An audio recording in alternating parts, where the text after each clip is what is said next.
Dopey. Two guys that hate each other. Just shut your mouth. I hate them. Shut up. Don't be unkind. Shut up, bitch. Oh, very nice. Shut the fuck up. You're a fine bunch of bullies, aren't you? Opie. I'm Opie. I could give a fuck. I'm Jim Norton, and I'm on the radio. Shut up. The Opie and Anthony Show. It's all about fun, fun, fun. I'd love to spit in your face. I will fucking kill you. Shut up, stupid. I'm just a zilch and I know it. Who cares? We're trying to do a fucking radio. I know what we're trying to do. I'm sitting here across from you. I understand that. The Opie and Anthony Show.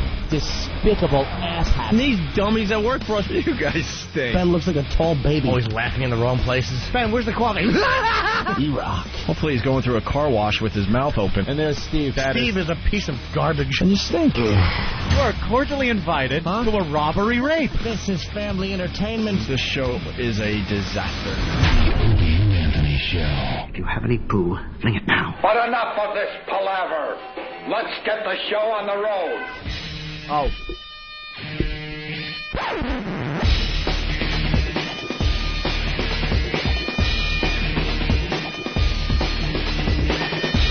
Good morning, Sean. This is apparently a very simple crime to commit. All one has to do is buy multiple Metro cards, stand at the turnstile, and just continuously swipe people in all day.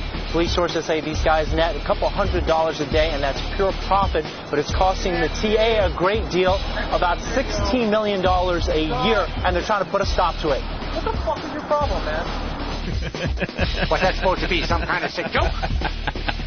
He said, I can smell your cunt. Yeah.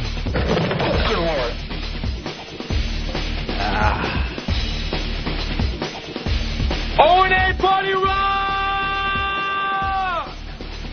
Wow, that's a new one. Where'd you get that? Yes, that's a new one. Where'd you get that one? I don't know. It's Poe. We got it from Poe somehow. O&A Party Rock! O&A Party Rock. That's right. Indeed, sir. Whatever the fuck that means. It means O&A Party Rock. Well, with that, we welcome you to another Opie and Anthony program. Yes, we do. This is a virus. Don't be mistaken. Spread the virus across America for us, please. Starts as the sniffles. I want to say hi to all the truckers out there paying well over $3 a gallon. Paying $3 a gallon. Holy crap. That just means the price of everything else goes up. Of course it does. We're being held hostage with the oil. What happened? Why haven't I seen people clamoring that the war in Iraq is Bush's war for oil? Can we get some oil, please? What happened? I thought at the least we'd be paying 30 cents a gallon at It this point. should be. My God, man. Pump it out of that shithole and bring it here. For the love of God. Let's say hi to Chad, Virginia. Yeah. What's up, Chad? Hey, what's going on, boys? How are you? Hey, Jimmy. Hey, buddy. What does he have, an explosive device in his lap? What is that beeping? Yeah, what's the beeping, sir? My turn signal. Oh, okay. Wow. Hey, Talking Bozo was talking about y'all last night. He said y'all had a lot more talent than Stern. Truckin' Bozo, I actually listened to the Truckin' Bozo this past, a couple days ago, I guess. He's got a fine program. He I don't know. He's very interesting. He's on, Open Road? Yes, sir. Yeah, Open Road. Yeah, I've gone past that channel a few times. He said he didn't listen to your format, but he said you guys were real talented. That's nice of the Truckin' Bozo to say that. He's got a lot of fans. Yeah. All the truckers tuning into the Truckin' Bozo. Yeah. On Open Road. And they all were discussing the gas prices, matter of fact. Of course they were. That's where I got that little thing in the beginning of the show. It's over $3 a gallon now, and the truckers are not happy, obviously. No. Yeah, but he was talking smack about Howard, too. Howard. It was pretty funny. He said Howard didn't have no talent. Well, he used to. Yeah. Howard used to be the big dog. All right, guys, man. I got to work. All right, thank you, Chad. Yeah. Bye. Goddamn gas prices. Man, that Open Road, that's a good channel on XM. Yeah. It's all truckers with their old CB handles. Is that what they do? Call them with their CB handles? I guess. Because I don't know if you're using the old CB anymore, are you? Yeah. I guess you are. You probably are. Yeah, they are. I mean, the truckers never stopped using the CBs. Just us losers that thought it was cool for a while. We stopped. The truckers actually have a reason for the CB. But also, you think about it, the CB was really the only way for the truckers to talk to anybody on the road. Now, especially with satellite radio, you have your favorite station, and then you could call into them, no matter where you are in the country, because you got, a cell phone, and then you got a radio that you could have the same station on across the whole country. So do they like to call up and jabber. That was the first thing we had to learn coming to satellite radio, that the truckers love to talk. They love to talk. My God. Unbelievable. Speaking of truckers and trucking and all that, is donkey sausage in like a shallow grave at this point? Why would that a bunch of the faithful listeners, some of the pests, they got a hold of me and they said that donkey sausage, Corinne, I guess she's driving from New York to Los Angeles for some kind of career thing, and she decided to do her own Wow Across America thing. Oh, okay. She'll be dead before the Mississippi River. But I hear she's now in Colorado. So really? She's made doing it. Okay so far. She's doing real well. But I guess she's been flashing. I don't even think she's driving with anyone. Just alone, showing her tits on open roads. She's been pulled over by a cop because, like, one trucker sees her flashing, and they all get on their CB radios going, oh, my God, donkey sausage from the Opie and Anthony show's out here flashing everybody. So then all the other trucks are, like, speeding up trying to find donkey sausage. Wow. Then she's stopping at truck stops and handing out Wow stickers to everybody. Yeah, she'll be abducted. Sounds great if you have someone like Club Soda Kenny going with you, but it seems like she's just by herself driving across America doing this. Driving and flashing. Good luck to her. To truckers. She's got stickers? She's got tons of stickers, supposedly. Good. At least we'll get some stickers out. So we're trying to get her to call the program today to see how she's doing. She's got to have some stories. I mean, you can't just flash from New York all the way to Los Angeles without not having a story, right? No. So that's going on today. And well, where do we start today, Anthony? Well, there's a lot of things on the board. Well, your pals Opie and Anthony made all 3 New York newspapers. Whoa. I got to be honest with you. We just know how to make the paper.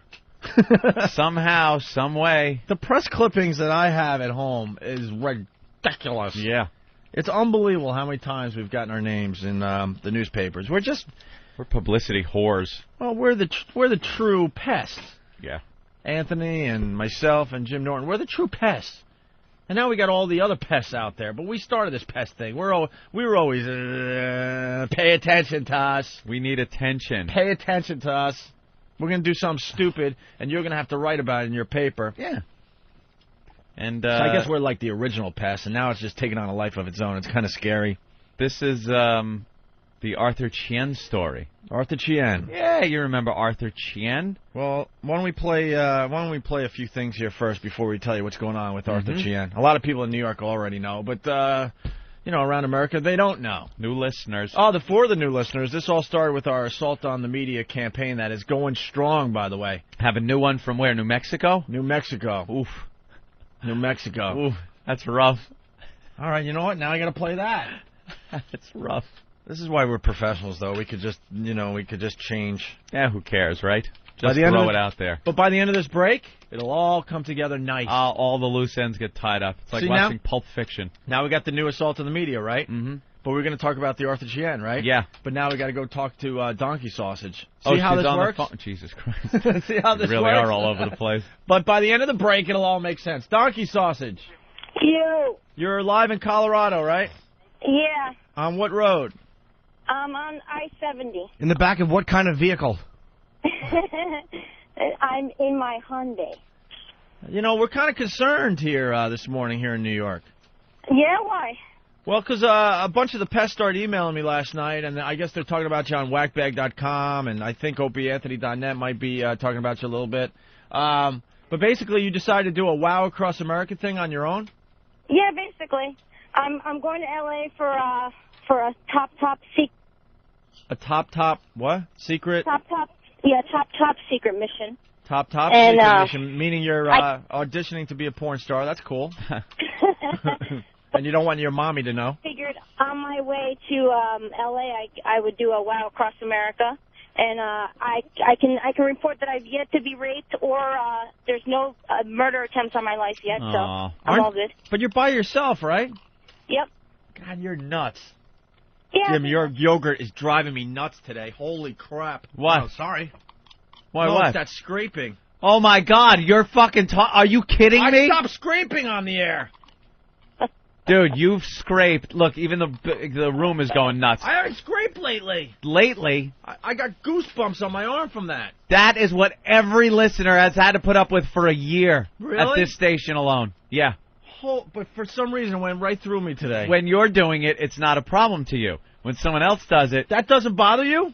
Of course it's bothered me for a fucking year! But his or mine or both? Both! Well, it's why don't you say annoying! something? Because I figured it annoyed the listeners, and anything that annoys the listeners, I'm all for. Wow. For some reason, that went right through me. Were you extra hungry this morning? I was delicious. Were you really scraping? I'm trying to scrape some tasty plastic off the sides. Oh, my God. All right, then I apologize, too. Wow. Maybe now you'll think twice. I'll never eat yogurt on the air again. Before you start because scraping. That just, that just did something to me. Everybody listening and in here went, are you kidding? You're... All right. You called me out on it. I can't argue that. You got me. But for some reason, Jimmy doing it today, I just want to... Jimmy doing anything annoys me. Look at him eat. Chew, swallow. Chew with that apple. You happy with your apple today? It's a little green, but I'll get through it. Green? Yeah, not quite as ripe. It gets a little snappy though. All right, let's get back to donkey sausage. Crisp. Yo. So you're flashing across America on your own, and you've been handing out Wow stickers, and I hear you got some good stories. Oh my God, yeah. I've been on the road since Monday. Since Monday, I've made stops in Ohio, St. Louis, about every big trick stop you can think of, and passing out stickers. The Big Easy. I've been pulled over for wowing. I've had to explain to cops what the stickers are about, handed out stickers to the cops. So it's been nothing but fun and fun and fun. Had a couple of truckers come up to me and say, hey, I recognize your pretty little face anywhere. And those were the points where I thought I was going to be raped, but turned out to be good. Guys asking for help with a couch into the back of a van. Oh, dear. We're Mount Wednesday. I recognize your face. But it's a whole network out there with the trucks, and I hear, you're flashing one trucker, next thing you know, a ton of trucks are pretty much following you, right? Yep, and then there's been homemade wow signs when they see the car, because I've got stickers completely plastered around my entire car. Where are you headed, the City of Angels or Frisco? I hear a little slang. St. Louis. St. Louis. Headed up to Beantown. Old Red Stick. So, I know. I didn't even tell Jimmy that his advisor was leaving. I'm sorry, Ken. All right. Are you, all right, are you taking pictures and all that, or? Oh, yeah, I'm taking pictures of these freaks and the pests and stuff. Are you going to do the same thing on the way back? Possibly. Take the northern route. You could stop in Chi-Town.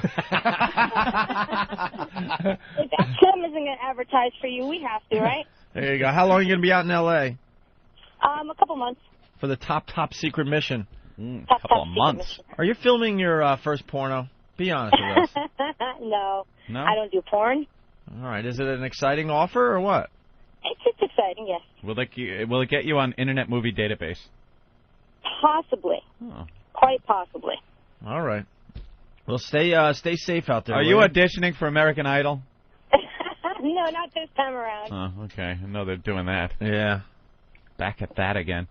All right there, donkey sausage. Take your donkey sausage, some sugar.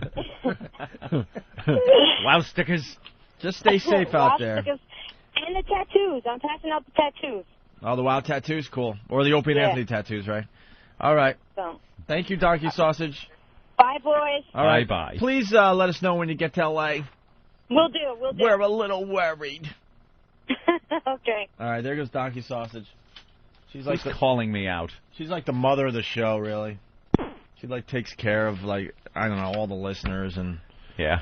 It's just ridiculous. What's up, Ant? Why am I being called out on line 6? Let's say hi to Cobra from Whackbag. Cobra Kai. Anthony. Hi. Do you remember this name, don't you? No. Cobras from Whackbag. Oh, this is that asshole. Yeah. Why don't you come down to the studio and watch us do the show? You want me to? Oh, I'd fucking love to. Yeah, come on down. What's the problem? What's the problem? I guess you haven't read the message board. No. I'm not sure you'd want to. It's a little harsh. Well, maybe Opie could do a little research, and then you could come down here and sit in and watch the show. Just watch it? Which one is he? It's a little harsh. I'm not sure you want to read it. What? You posted it. Why are you calling Ann out, first of all? I kind of posted a reply to him last night because he's just been mouthing off about... Yeah, well, I got to give you credit for calling at least. Well, yeah. Most of the people... I love all you guys. Well, you got to go back a couple of posts. So what's your problem with the show, sir? I haven't read Whackbag or any of the message boards. Well, I don't know. I was a little upset with just Opie in general.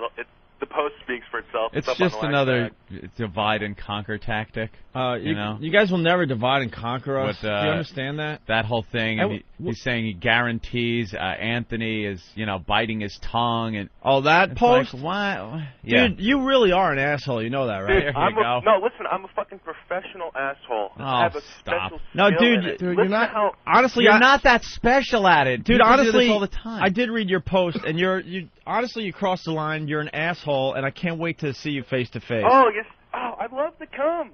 Come on down right now. Come on down right now. Virginia. I'm in Northern Virginia. Yeah, are you the one that is making fun because I lost a parent and say my parents are dead? Yeah, that's the one? him. Yeah. No. Dude, yes, it is. That's him. Dude, I can't wait to see you. You're a load of shit, dude. Because you crossed the line, and congratulations, you got under my skin. But, first of all, my mom's still alive, douchebag. All right, well. It was all the What were you trying to accomplish with your stupid post? Probably this. On a site that supposedly... I think Anthony just got it. No, on a site that, is supposed to be for Opie and Anthony fans. Conflict for my own personal amusement. Kind of like when you guys talk shit about... Oh, dude, you're gonna love the conflict that comes your way when I see you. You're gonna love it. Come on, when can you make it up to New York? College doesn't start till the 29th. Anytime between now and then, you guys toss me the invitation. You are cordially invited up to this studio. Oh, jeez. What's gonna happen? I mean, what's gonna happen? Just show up. Shit. Just come to the show. Just show up. Most guys that post, most guys like you that post don't show up. They're very anonymous and just hang out and throw their barbs and never show up. So just come on down. Here's your post. No guarantees. Here's your post. Opie's role on the show is the button pusher, as Voss himself aptly pointed out a few weeks ago on the show. Remember when he was talking about how Anthony is a genius and Ope got offended at his lack of compliments? First of all, that was a joke, asswipe. I've been doing this for a very long time. And he said something to the effect of, well, you're good at taking phone calls and stuff. Opie never had any genuine comedic talent. His parents are dead. He has never experienced a relationship with a woman beyond that of pure lust and physical attraction. All right, he gets one thing right. That's so false.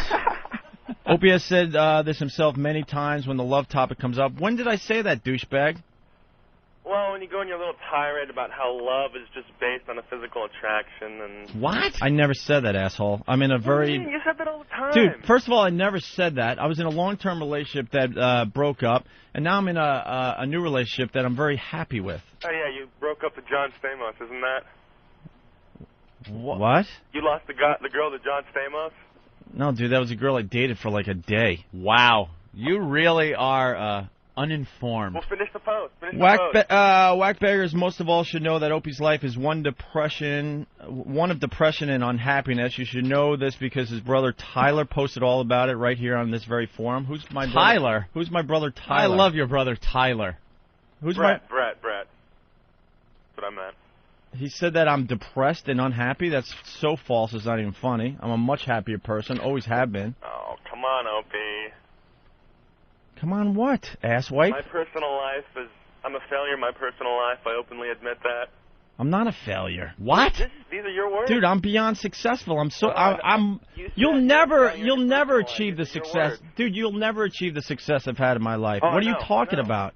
You're a fucking loser that's looking for attention, so you're going to get it today. Congratulations. Yeah, you're right. It's because of this that he is constantly acting out against other people. As Ed Asner said at the poker tournament, he's a destroyer. That was just making for good radio, douchebag, that a lot of people enjoyed. Someone who tries to bring down other people's good time because he's upset and unable to have a good time himself. That's false. Think about this for a moment. Think about how he treats well-wishers and regulars on the show. What does that mean? Poker chips, come on. You know what I'm talking about. No, I don't, asshole. Oh, I love the guy that goes, you know, right? Right? You know. Chips. Trying to justify it. Throwing the poker chips at a guest was one of the funniest things that has ever happened on one of our radio shows. Do you think I'm crossing the line with Plus the the fact you have no idea what happened with the poker chip lady after the mics went off, you douchebag. Sit back and just listen to the show and enjoy it. Don't try to figure it out. Is the stuff that you say to Lady Di not crossing the line? Honestly? Hey, dude, if you're not a fan of the show, why do you listen? Hey, dude, if you're not a fan of the show, why do you listen? Oh, I am a fan of the show. I fucking love the show. I like Opie, too. The other post where they said he kind of acts as the producer, he's got like a funny filter and he has a natural talent for knowing what's funny and what isn't. I absolutely agree with that. And I think you have a good role on the show. And Dude, I don't really care if you think I have a good role on the show. All right? I really don't. I have a problem with the fact that you think it's funny to say that both my parents are dead. And you will pay dearly for that. You're so uninformed. You just don't. You throw out half facts. You don't know what you're talking about. His false bravado during sensitive discussions such as death, to which he usually plays a laughter clip. I'm not the only one playing the laughter clips, asswipe. Is merely a front. It's an analog of the nervous titter Anthony points out in Lady Di. It's something someone does when they feel uncomfortable with themselves and what they're feeling. Dude, you're so off base. It's not even funny. It's disturbingly funny. That's it. People try to look deep into things. A laugh clip over a tragedy is just funny because it's so wrong. Yep. It has nothing to do with this deep psychological...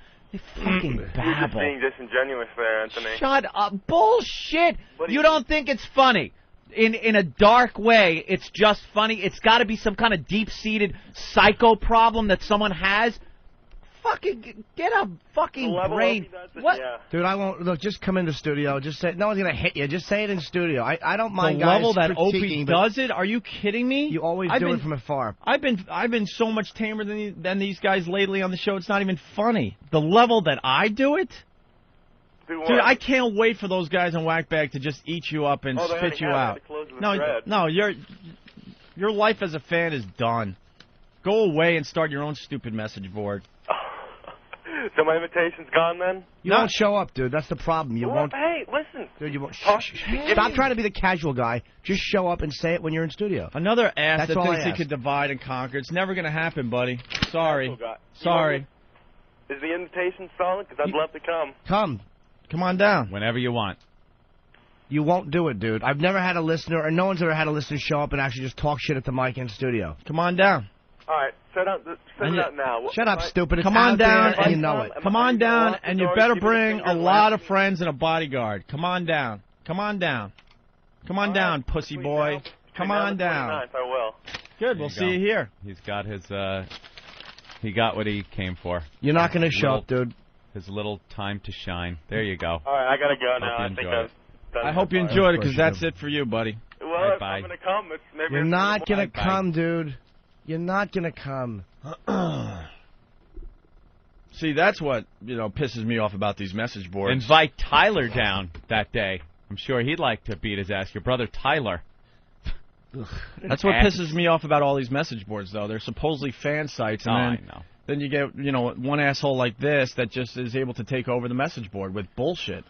And aren't you supposed to be fans of the show first? You can critique here and there, but then it gets out of control. Mm-hmm. Laughing that, both my parents are dead. First of all, it's false information. Yeah.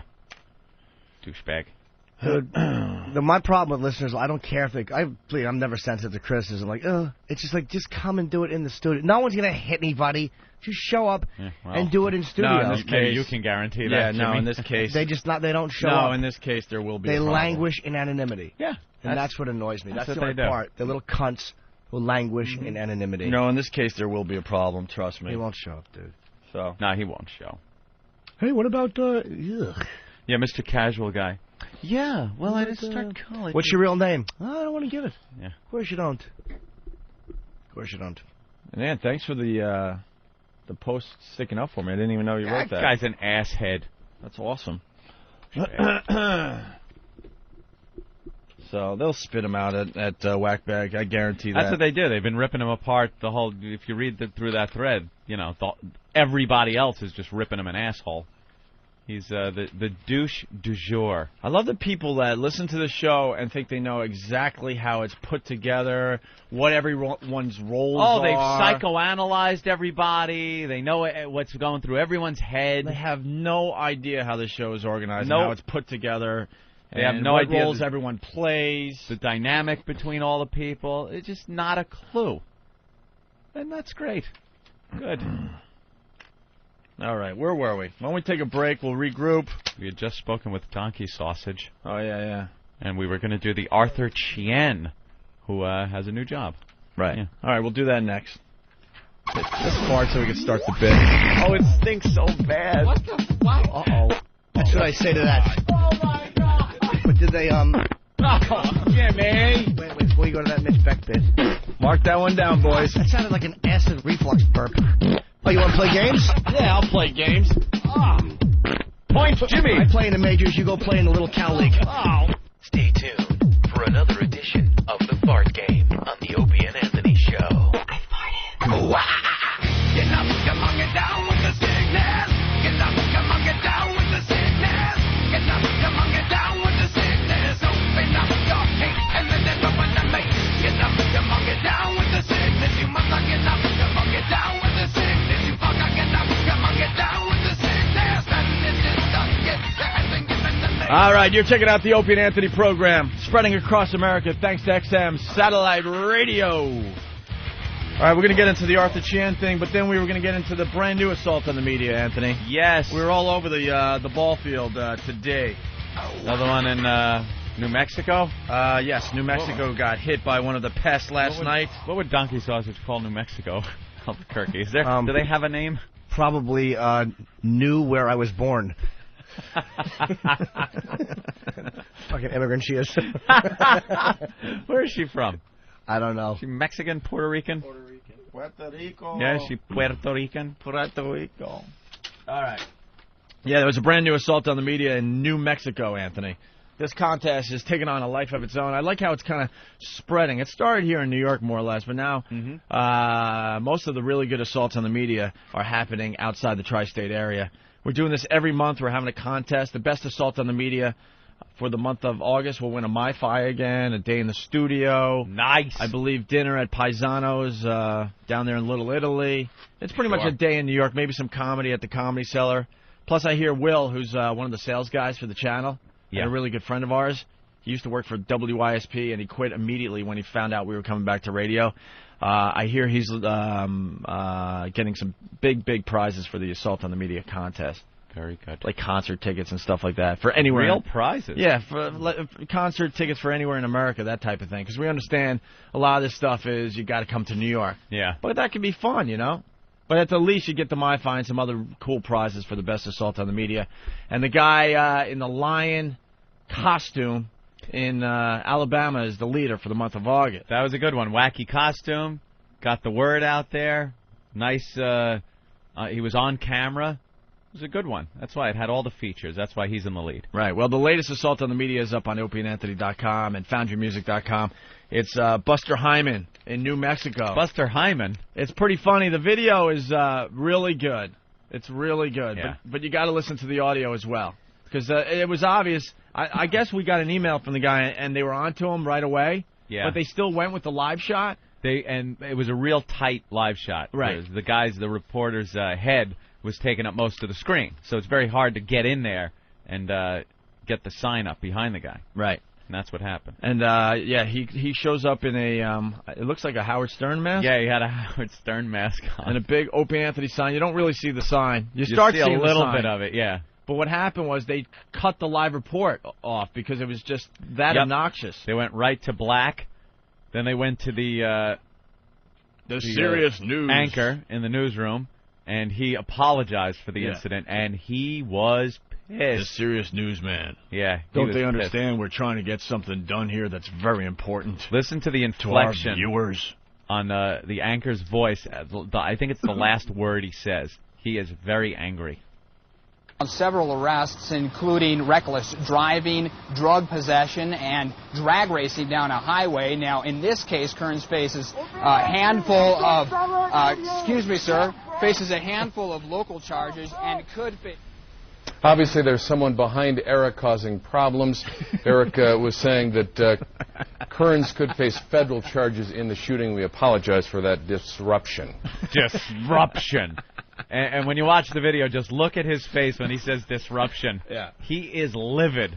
Disruption. You know what the beauty of these things are? It just shows you that these guys that are trying to read the news, they're just readers is what they are. Yeah. And you throw them off their game, they can't improvise whatsoever. Nope. All of a sudden, someone is yelling at the news guy, you know, we're going back to you, there's a problem, and now he has to kind of flutter around and try to, you know, try to keep it on track there. Pull that story together and kind of give the people the information on that story, and he wasn't supposed to do it, so yeah, he's confused. Here it is again. On several arrests, including reckless driving, drug possession, and drag racing down a highway. Now, in this case, Kearns faces a handful of, faces a handful of local charges and could face...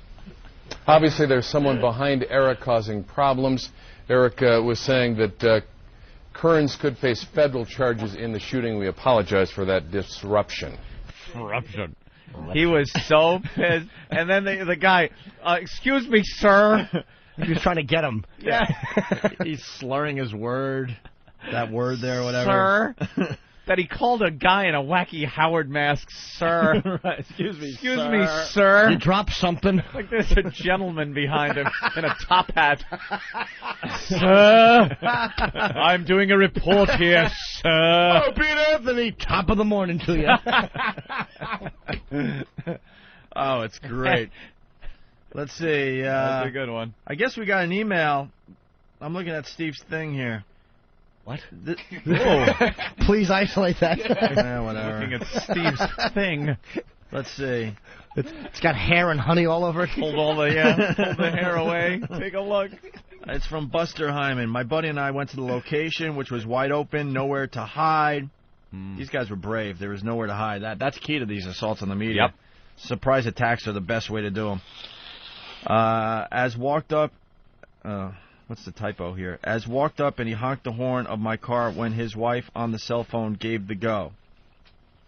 Do you understand that? Yeah, sort of? I understand the concept of it. All right.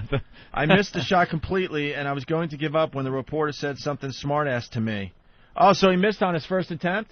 Yeah. And the reporter was like, ha, ha. Oh. I missed the shot completely, and I was going to give up when the reporter said something smart-ass to me. I asked him if he ever heard of Opie and Anthony. He replied, no. Well, you will hear all about them as soon as you go live. What a smartass. I then proceeded to wait right behind him, in plain view for them to go live 1 minute later. He was shitting his pants. He asked a guy from the crew to call the station. We've got some crazy guy in a wig here. I told him I was giving up and walked away. He went live, and I was right behind him screaming like an idiot. This is a communique from... Great, what a pest. From Buster Hyman from Whackbag. Fantastic. Yeah, okay, so that's why the shot was so tight. They were onto him the whole time. Yeah. But he still pulled off a great assault on the media. Now, where was that? Was it New Mexico? New Mexico, that yeah. Buster Hyman is in New Mexico? I guess. They're on business. Oh, he's on business down there? Okay. That's like serial killers. Like, they just show up in all these like places and leave these reporter bodies behind them. Davis from Chapel Hill is saying, I'm surprised the reporter didn't turn around and say, pistols at dawn, sir. It's funny. Excuse me, sir. Sir. Oh, Pete Anthony, I beg your pardon. Excuse me, gentlemen. Well, here it is one more time from Buster Hyman. out of New Mexico. Several arrests, including reckless driving, drug possession, and drag racing down a highway. Now, in this case, Kearns faces a handful of, excuse me, sir, faces a handful of local charges and could face... Obviously, there's someone behind Eric causing problems. Eric was saying that Kearns could face federal charges in the shooting. We apologize for that disruption. Disruption. There's someone behind Eric causing problems. He was just trying to suck mayonnaise out of a packet, and there's a man jumping behind him with a... That one coming from the land of enchantment. That's why they call them pests. Yes. Perfect example of being a pest. Pest. There's somebody causing a problem. Well, the reporter taunted him when he couldn't get it? Like, yeah. Why would you do that as a reporter? Just be glad you got the shot off. Stupid. These guys are all douchebags. They're in a tie on the air, but off air, they're just jizzbugs. Yeah. Well, check out the video for yourself. Jizzbugs. It's up on opieandanthony.com. Are they really jizzbugs? I was going to say jizzbags or jizzbuckets, so I made them an insect. Jizzbugs. Great, it's on my tongue. Quick. I see a new name for whackbag. Swat him with my cock. Jizzbug. Oh, damn it, landed on my back again. Hawk, what's going on? We working on that thing, I hope. Yes, sir. Good boy. So we'll see if that video takes the lead. We don't know yet. That one's pretty good. It is pretty good, right? Like it's so hard to judge these things because you would think a perfect assault would be the one that wins. Good visibility, gets the word out, O&A, XM Satellite Radio. The reporter's right there. He's right behind him. Nice big sign. But sometimes it's a fuck-up, and the way the reporter reacts, or even going back to the anchor like that, all angry, that makes the whole event that much better. So these things are kind of hard to judge. You're still in it, even if it doesn't really come off as a perfect assault on the media. I have to say Buster Hyman is definitely in. Yeah. And the lion costume guys, between those two so far, for the month of August. We'll continue with this thing for months, Anthony. So I guess this leads us to Arthur Chien, the most famous assault on the media thus far. Got a lot of press because it got the guy fired. Right. We played the, we should play the audio again. What the hell? And then we'll go here and then we'll give you an update. Hold on a minute. Good old Arthur Chien here in New York. And our own Nathaniel was the one that assaulted Arthur. A little piece of Nathaniel's head in the newspaper today. Oh, I see that. By the way, yeah, look at that. Okay. Good morning, Sean. This is apparently a very simple crime to commit. All one has to do is buy multiple Metro cards, stand at the turnstile, and just continuously swipe people in all day. Police sources say these guys net a couple $100 a day, and that's pure profit, but it's costing the TA a great deal, about $16 million a year, and they're trying to put a stop to it. What the fuck is your problem, man? Yes, that was live on the air. What the fuck is your problem, man? The antithesis of... Excuse me, sir. What the fuck is your problem? That's pretty much the spectrum of the reaction that the press could give. Opie and Anthony, XM Radio, eat a cunt.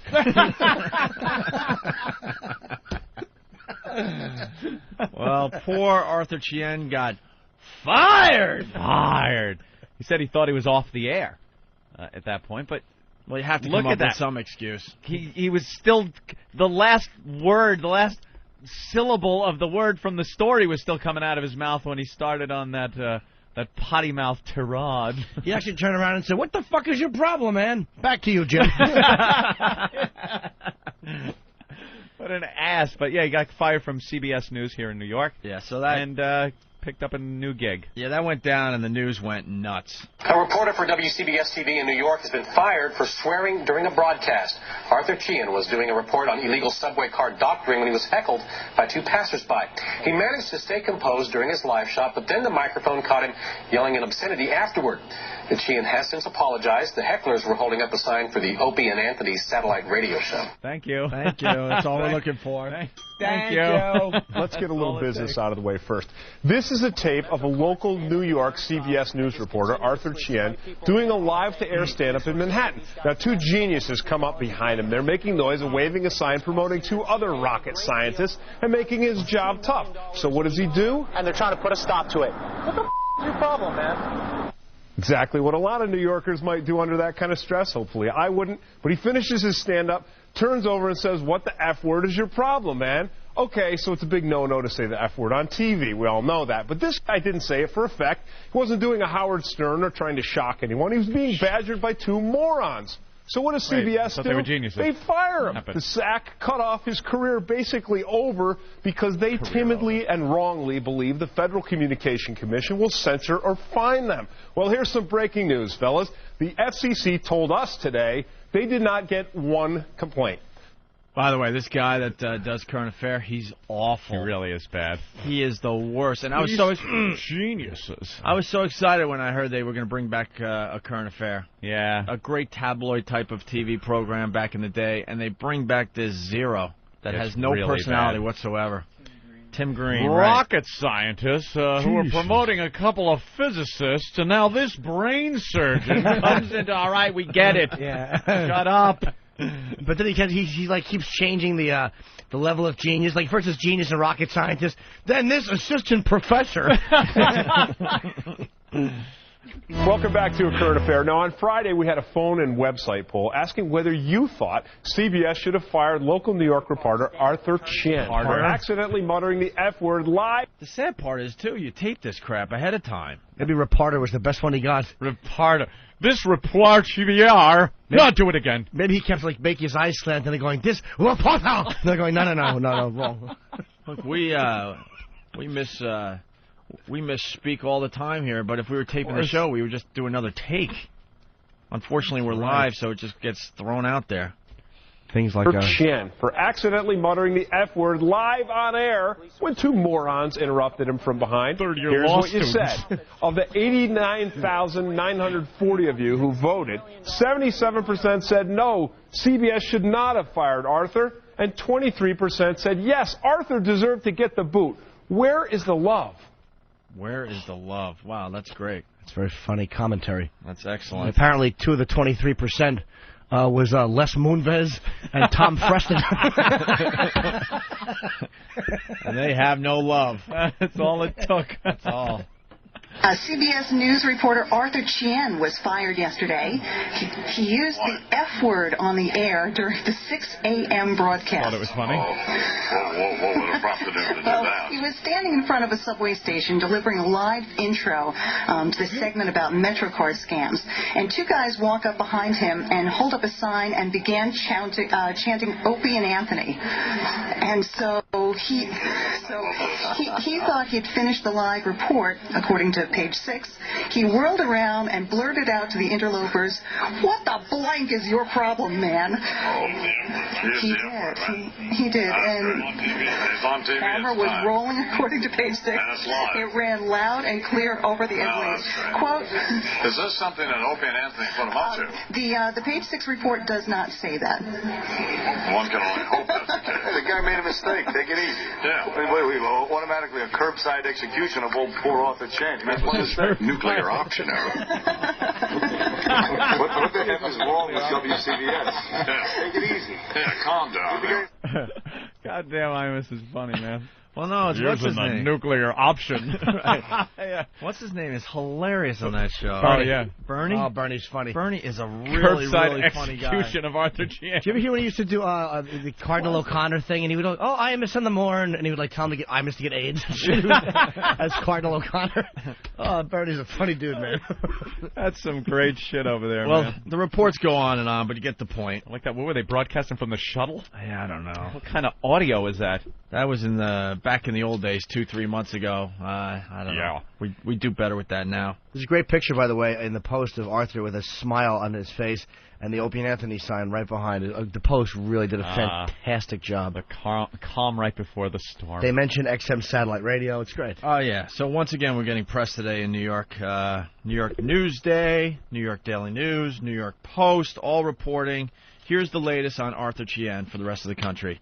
The good word for news vet is he's back on. The good word for news vet is okay. News vet. There should be a comma or something in there, no? Period. The good news for news.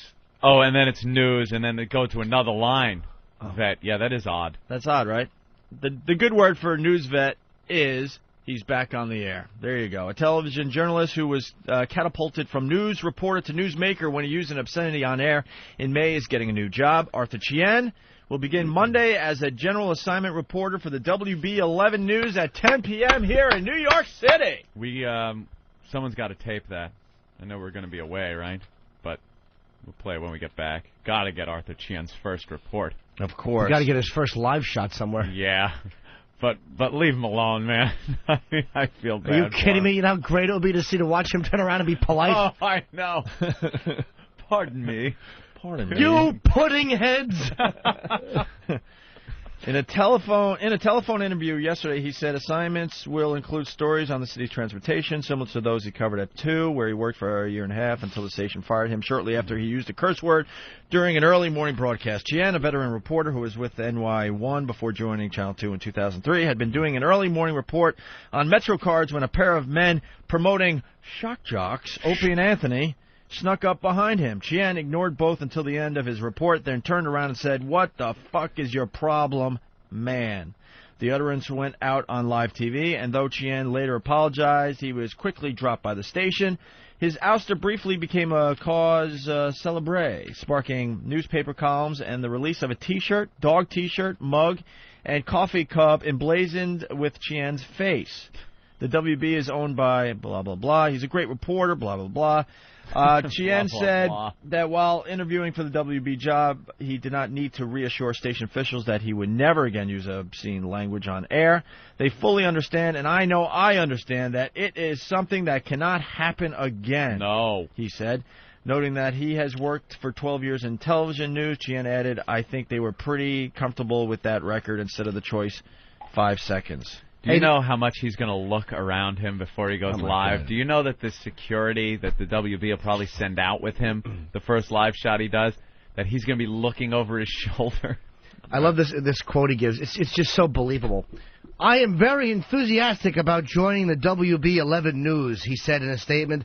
"I think that they are a top-notch group who are ahead of the curve on a lot of things." Oh. Way to be specific. Top notch, top notch. Ahead of the curve. Ahead of the curve. Then what, bends up into ratings?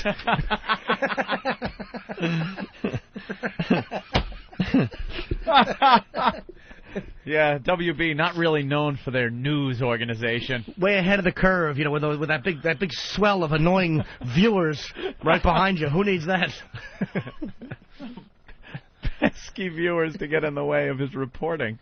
So, that's great.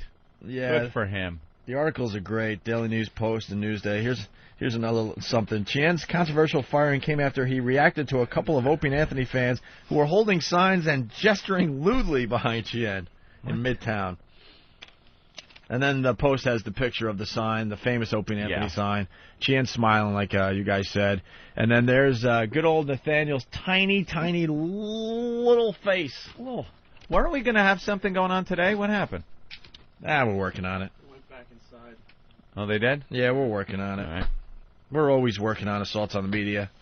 We don't just leave it to our pests. We do a lot of them on our own. Christina Applegate's holding up pretty well. She's lovely. She still looks really good. She's on, I guess, Good Day New York. Good day, New York. Good day, sir. Could you pass the Palmyra of, what's it called, Palmyra? Grey Poupon? No, the Palm, you know what are you trying to say? Oh, boy. I don't know. I didn't, what's the all-fruit thing? Could you please pass the jelly? Oh. Which is actually a good commercial. Holland? All right, good, no one knows this. Hollander? Yeah, I could have said Grey Poupon. Holland. Does anybody know what that awful yet lovely little I didn't hear you, condiment Dan. is? Dan, what is it? What is it? Polaner all fruit. Polaner all fruit. All fruit. Thank you, Fan. Thanks. Was that on the air? You never know when they talk from the booth if it's on the air or just for us. They don't either. Happy birthday to you. Come on, guys. Happy birthday to you. Happy birthday, dear Derek. No. Happy birthday to you. 22 years old. Jesus. 22. And Nathaniel's like, that's great. I have to listen to a guy that's 5 years younger than me. Yeah. Isn't that great? He's your boss. I know. Well, he goes, he's sort of my boss. I got to listen to him. He's 5 years younger than me. And he looks 15 years younger. Yeah. That young. And he's why did he get the assignment of boss? How did he wheel into that first slot? He's one of these young geniuses. The young go-getter? He's been like working this type of equipment since he was like 14. Really? You know that he kind of, taught Steve a little bit about Stop it. About some of the Pro Tools and things that we're using on the program? Really? Yeah. I did not know that. Is that true, Derek? Yes. See? Well, the truth of the matter is, Derek's a smart guy, but Steve is a fucking dummy. I heard. You heard dummy. I heard my name and fucking dummy. What? It's just a normal day on the Opie and I Anthony know. show. It's like, just what sparked this one? I'm not angry. I just didn't hear the whole thing. I went to dinner with Black Earl last night, who's you did. in the booth with the boys because he's looking everything over because he's going to produce the Ron and Fez show. How about that? So he's seeing how things are done around here, and he goes, "Man, your staff, that you guys have, it's just amazing. Everyone's just attacking and they're just vicious to each other." Vicious. How is Earl producing the show? Is that one of the Viacom stipulations to let Ron and Fez out? Like, all right, you guys can go, but he has to be in charge of the show. Take him with you. Earl, what do you think? We've been down at the compound in Washington. They needed to hire a few schwoogies. Oh, my God. Oh, the guy is... Every company needs a few. Say that. Earl Douglas, let's man. make believe the schwoogie hiring thing doesn't happen in every company in America. Supposed to say that. Oh, we're just supposed to make believe it's all about talent all the time? Jesus. Oh, all right, Fat Nick. Earl. Congratulations on the gig, Earl. Thank you. You'll be producing the Ron and Fez show. They start September 12th here on 202. Great to have you on board. It's great to be here. Do you have to have the phone touching your cock base? That's really creepy. Can you put it to the side at least? His phone is clipped on the front of his belt like a codpiece. That way he can get a youngster to answer it. Don't take it off my belt. Just put your head here. Are you nervous, man, about producing the show? Yes. Very. Oh, cool. He's honest. It's almost like the drummer for Spinal Tap gig. Being Ron and Fez's producer. They've gone through quite a few. Oh, yes, they have. But a lot of them wind up going on to bigger and better things in radio. They get the wrong gig. You got it. Awesome. Oh, good. Jimmy took a picture of Earl's cock. That's wonderful. You can't see anything because he's all in black. Oh, yes, you can. Look at this flash. Yeah? Yeah, look at that. Delicious non-bulge. I think Earl's sporting like 2. I didn't mean anything. 3. I didn't mean anything bad when I said welcome aboard. It's not like you got to go below and lay down, toe to head, and take a 3-month trip somewhere. It's a little awkward with you people sometimes, but it happens from time to time. I truly mean that. It's great to have you, one of the old team, back. Earl, so you've been observing the last 3 days? Yes. Seeing how things work, right? Yes. What are some of your observations about the new O&A team? Those guys kill each other. They just really go after each other. And you've broken them very well. Broken them? How do we break them? No, I mean, they're just very... Like, when you guys first started, they were work? No, they were just very energetic, and now they're just kind of... Sorry, we actually hired people that worked finally. Jesus, the last staff, they were all concerned about just getting high the whole time. Yeah, I know. Late and stuff. We actually found people that actually want to do radio. God forbid, Earl. Do any of these guys smoke weed? You smoke weed? No? Wow. They're all shaking their heads? No, one of them didn't shake his head. Nathaniel just drinks heavily and quotes Mein Kampf. It's a fine book. None of them smoke weed. Wow, our whole whole staff last time was just a bunch of goddamn potheads. That's right. They're a bunch of liars. No? By the way, can I point out to whoever paged me just now, I don't get numbers on my pager, so you're unknown, whoever just paged me. Thank you. Go ahead. Ooh, all right. That's it, Earl? Paged, yes. You did a good job today. You have the on-air presence of leaves. I thought it was another great appearance by him, personally. It's nice to see some consistency in life, that Earl has not changed. There's no excitement in you whatsoever. Did you leave the other place? You left. No, I haven't. Of course You haven't left? No, I haven't. What are you doing over there? Same thing. What do you do over there? No one knows. No, I do. No one knows what he I do does. public affairs and production. Public affairs and production. Yes. Production? What kind of production do you do? For public affairs. Spots. You do spots? Do some spots. I don't voice anything, but what do you do then? You dub them. You know when you come in. So what he's saying is, you will get a reel, like a tape. No, not even with a spot on. MP3s. You get an MP3 that gets emailed to you, and you have to then put that in the system so it can be played.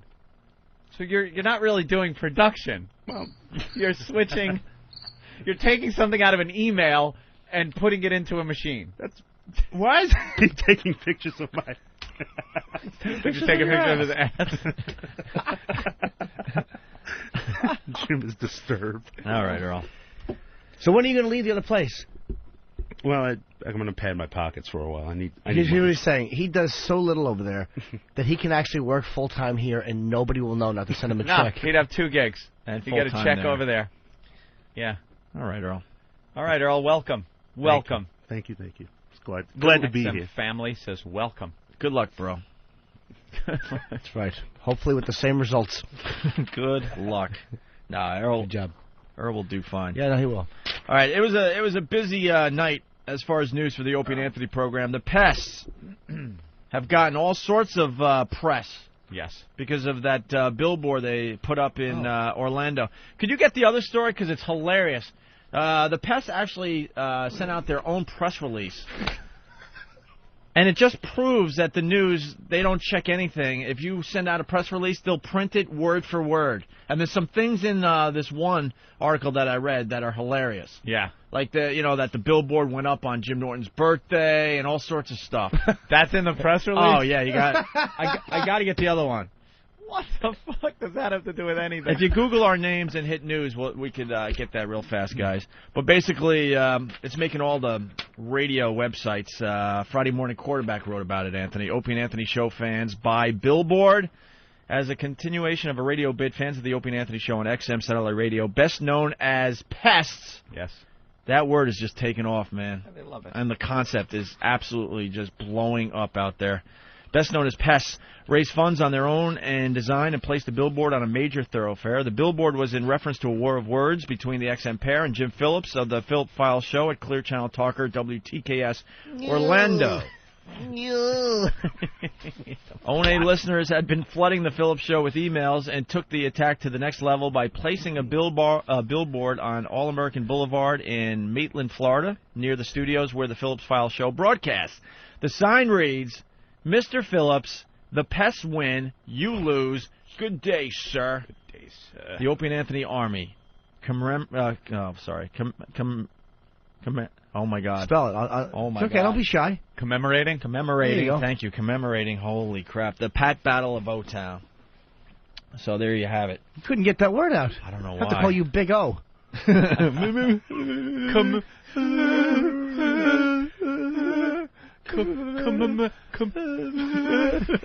I think he's coming in tomorrow. Is he? Yeah, to read from that pedophile website. Is this the one? Let me see.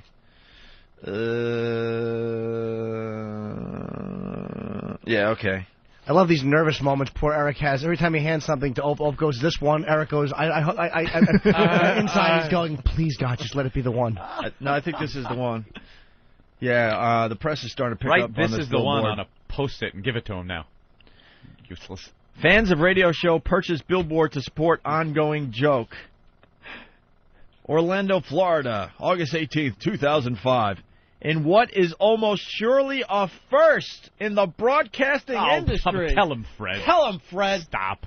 I'm Doing sure that for Howard will years. say that his fans were buying billboards way fans back. tie bandanas around billboards. Tell him, Fred. Wow, that's nice. And what is almost surely a first in the broadcasting industry, fans of the Opie and Anthony Show contributed money to purchase a billboard advertisement without the knowledge of the show's stars.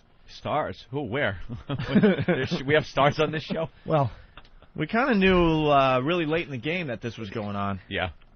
Fans calling themselves the O&A Army collected over $1,000 in a 3-day span to erect a large ad along Florida's All-American Boulevard in the Orlando-Maitland area.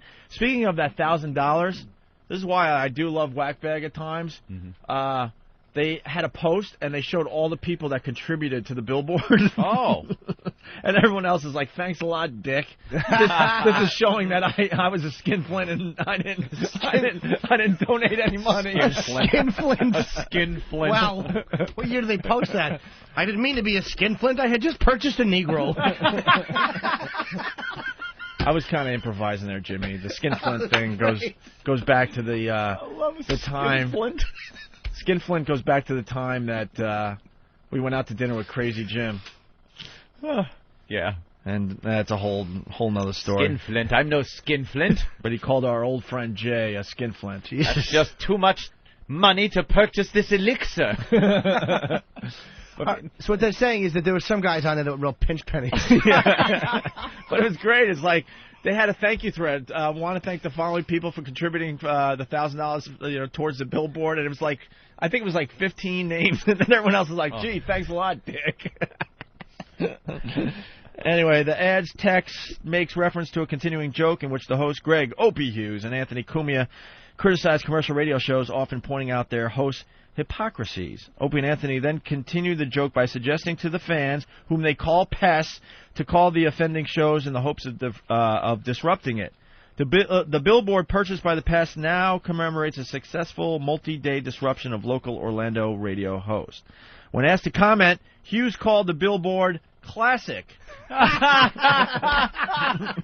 This is where the news just will print anything. They will just print any press release. We got to get better with this. Now you guys are onto something. Yep. We got to sneak all sorts of stuff into our press releases wait a minute. from now on. Wait. This what you're reading right now was written by Whackbag. Oh, that's great. Yeah, we never commented. Obviously. We called it classic. Yeah, this is great. Eric, know what the problem is? I need water really bad. Let's have some water, really Hawk. Funny. Quickly, for Christ's sake. Scumbags. Throwing in all little things from the show. All right, so the billboard purchased by the pests now commemorates a successful multi-day disruption of local Orlando radio hosts. When asked to comment, Hughes called the billboard classic, while co-host Jim Norton said it was simply phenomenal. And then there's parentheses. And in there it says, incidentally, the billboard was put up on Norton's birthday. What's that supposed to be? Some kind of sick joke? We have the greatest fans. We have fans that just get it. Other radio shows, they got their listeners. But we have true fans that just get what this show's all about. Because they're part of the fucking show. Of course. They become an integral part of the show, and it's very interactive, this show. On it's Jimmy Norton's really birthday. funny. I got to read that again. When asked to comment, Hughes called the billboard classic, while co-host Jim Norton said it was simply phenomenal. Phenomenal. Incidentally, the billboard was put up on Norton's birthday. They're great. And they print this as real news. This is from PR Web, whatever that is. That's great. Actually, then this is something new. I read something else this morning. But it's the same press release. The Opie and Anthony Show can be heard 24 hours a day on XM Satellite Radio, Channel 202, blah, blah, blah. The Opie and Anthony Army is made up of volunteer pests of the Opie and Anthony Show and Army has no official affiliation with neither the Opie and Anthony Show nor XM Satellite Radio. So there you have it. How great is that? And I'm no skinflint. I donated a sawbuck. And finally, wrapping up the press from overnight, we had a big night of press. This one I kind of feel bad about. Sweetie. Our old producer, Rick Delgado. Oh, I don't feel bad about it. It's just, again, how the press can twist things around. Yeah. For some reason, they've pretty much hung Rick out to dry based on our comments. Yeah. And when we do it here, it's cool because we like Rick, and we think he'll do fine over there in San Francisco. But based on what he's done during our show, when he was producing our show, we've had some fun, just commented on things he's done in the past and certain contributions he made to the show. And they kind of printed that like we're saying he's going to fuck the station and he's going to get fired and the Asians should watch out for him and he's a racist. And yeah, it was never in that, supposed to be taken in that light. All right, really fast, though. Let's say hi to Robert. Robert, what's up? Oh, nothing. I just wanted to say, well, first of all, happy birthday, Jimmy. Thanks, buddy. I appreciate that. Oh, it's Derek's birthday. You can't take the thunder away from Derek. Yeah, him too. Oh, screw Derek. I saw a big black rolling wow billboard yesterday in Illinois. A wow billboard in Illinois? Is that rolling possible? wow billboard? Well, it was on the back of a black Peterbilt, but it was in like 3-foot letters. Nice. Was it for the O&A show? Yeah, we're wondering. Because wow is being used in advertising like crazy these days. Tell them, Fred. Anyway, punch it out. Y'all have a good day. Thanks. Well, could have been one of those big magnetic sticker things. Maybe. On the back of the trucks. I'm sure some of the truckers out there are getting very creative with their wow signs at this point. All right, so here's the article. Asian American community denounces Rick Delgado's hiring in San Francisco. What do they want him to do? Just like, become homeless? Of course. Yeah, he should never enough work is enough. again. The guy already lost his job. His lucrative job, and now he has to take a few steps backwards and go to San Francisco, leaving his family and his friends and where he wants to be. Producer Rick Delgado's radio broadcast career has been filled with controversy. He was fired from New York's Mix 102.7 in 2002 for his role in the radio station's Sex and a Church stunt. He was also fired from Hot 97 earlier this year for masterminding the Tsunami parody song filled with anti-Asian slurs. Now Delgado has landed another controversial job as the new producer at Wild 94.9 in San Francisco. Wild! Hey, you're listening to Wild. Wild? Change the name of your station. You're not being wild anymore in commercial radio. Wild. How wild can you really be in commercial radio? How wild can you get? Hey, we're going to get wild after these commercials. WDLL. Do you think they have all sorts of wild promotions? Oh, they're wild. I'm sure they're throwing that word wild around like wild. I guarantee it's going to be a wild weekend. Oh, look out. We're going to do a block party weekend. It's going to be wild. I hate commercial radio. Wait a minute. You don't think the block party weekend is particularly wild? Doesn't sound wild. You saying that it's probably meek? A block party weekend. We get to hear 3 in a row from Led Zeppelin and Bad Company. Wow. And Leonard Skinner. Good one. They talk through half of it. Get the call letters out. What about the Firecracker 500? Firecracker 500 this 4th of July. Tune in. We're going to be counting down your 500 top songs. They count down for 3 fucking days just so they can play Stairway to Heaven as number 1. Sometimes they'll trick you and they'll make it number 2, and then they'll make like, I don't even know what number 2. War Pigs. Yeah, exactly. Yeah, that would never happen. Of course not. It would be like a Beatles song. Sure. Probably. This is a strange hire, by the way, for this station, knowing Rick, though. And this is why I guess he's in trouble again, because huge Asian population in San Francisco. Everyone knows that. Yeah, it's probably one of the biggest Asian communities in America. 33%, I think. The article says somewhere. Ooh, you would think he would get a job maybe in Texas. Yeah, somewhere where there's Alabama. not many Asians. I would say probably... They would throw a parade in Alabama. If Rick was going to... Oh, no, they wouldn't. Not if they knew exactly what his nationality was. Good point. He peels back what? They'd have a parade that ended at a tree with a rope on it. We got ourselves a peeler! For he's a jolly good fellow. They're tying his hands behind his back on a horse. Anyway, now Delgado has landed another controversial job as the new producer at Wild 94.9 in San Francisco, a diverse city with a large Asian Pacific American population. Pacific American? With a large Asian Pacific American... What? It's getting that crazy with this? So I'm a Pacific American. I thought it was just like Asian American. That's not... Asian.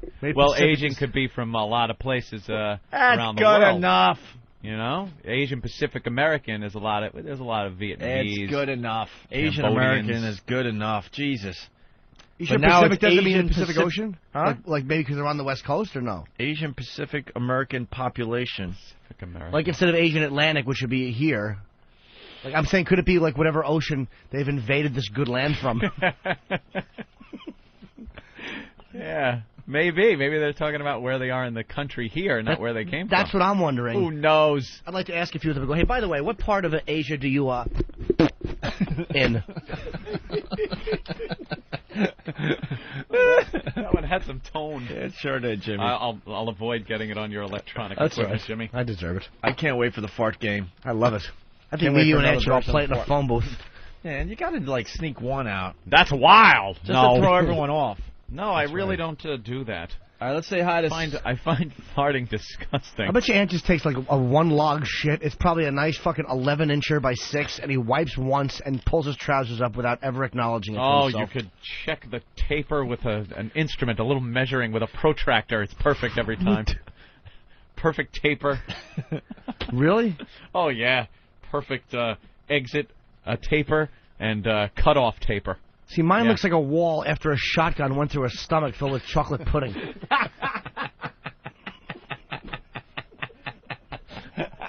You've got to get some roughage.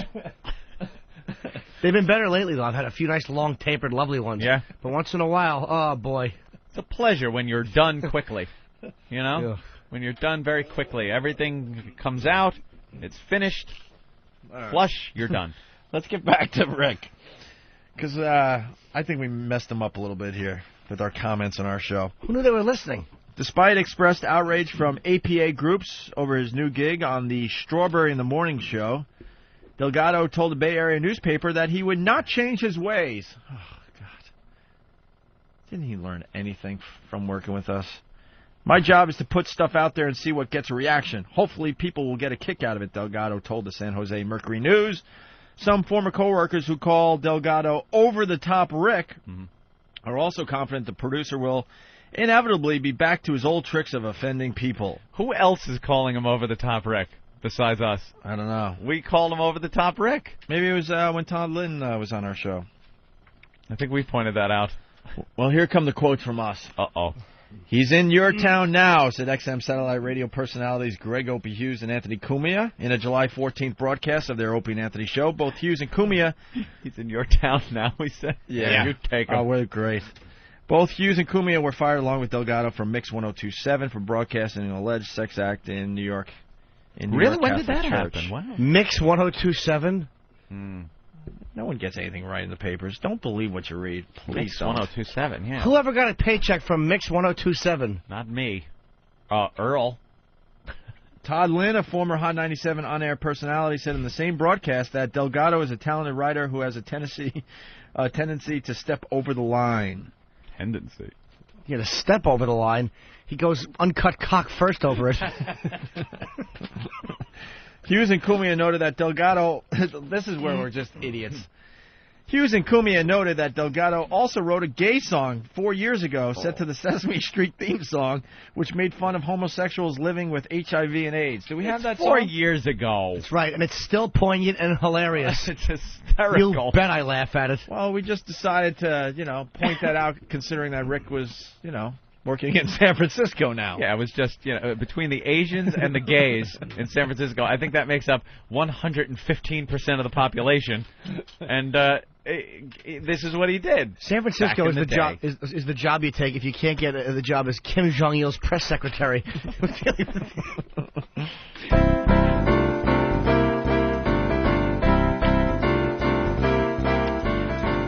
We're all gays, picking tea in RA.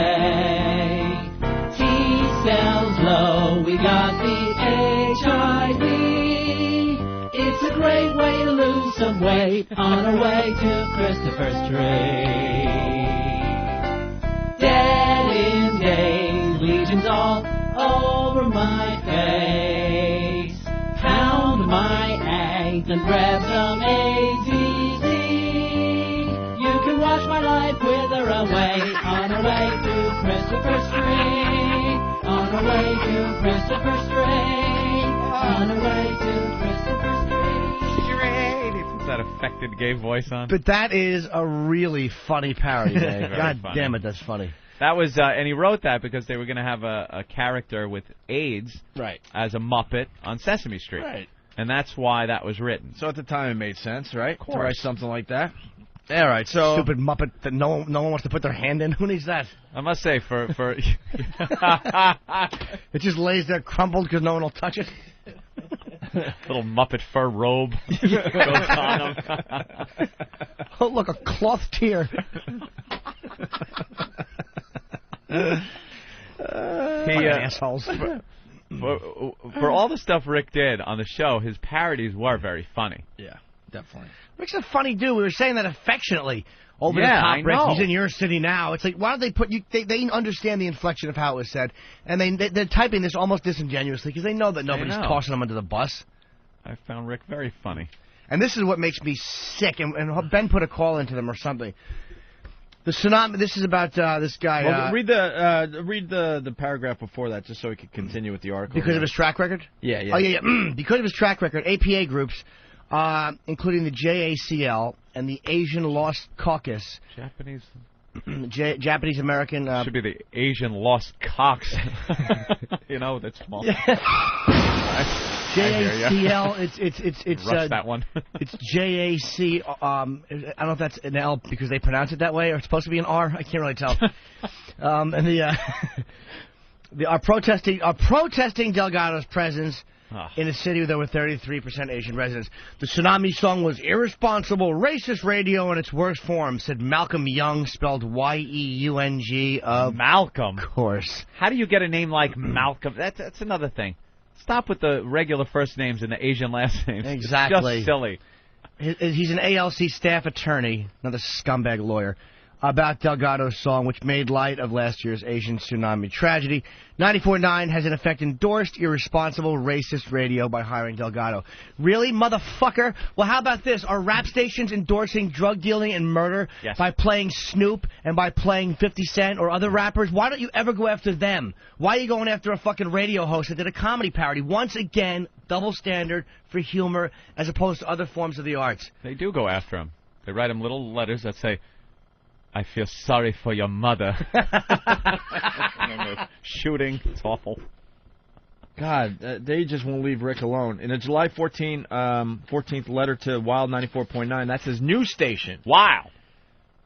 APA groups blasted Delgado for using the word chink in the tsunami parody song and requested a meeting with radio station management. Why? What do you have to say? This is old business, you asses.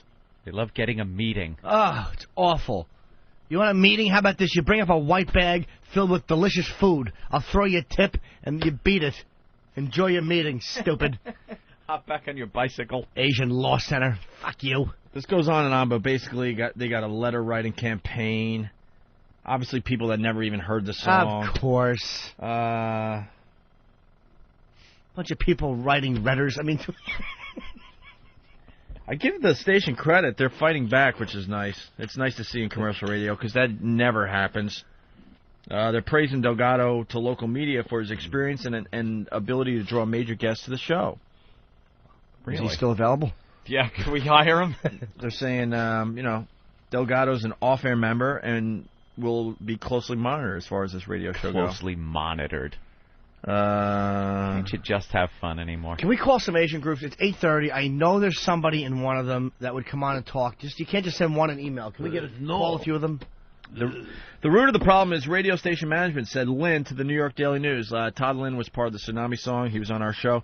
He said Hot 97 management approved the Tsunami parody song before it went on air. He also criticized Hot 97's parent company, Emmis Communications, on the Opie and Anthony show for encouraging their radio personalities to continually push the envelope to get higher ratings. That is so true. So true in commercial radio.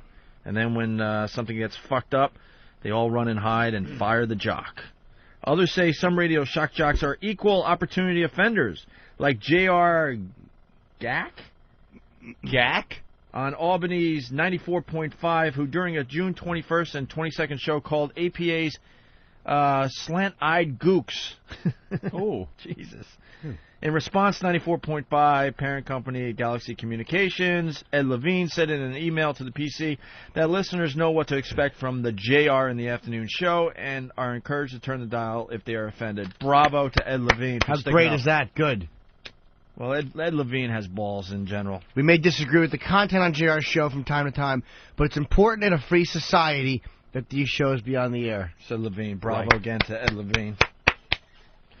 Ultimately, the listeners have the final say. If the listeners don't listen, shows that are deemed different and edgy will not succeed, he added. Bravo to Ed Levine. That's how it works. People don't want to listen to this shit. They listen to something else. Their ratings drop, your exposure drops, and then you're gone. Bye-bye. Wait, note coming in from Hawk. Note coming from Hawk. Hawk, what's that note say, Hawk? What does it say?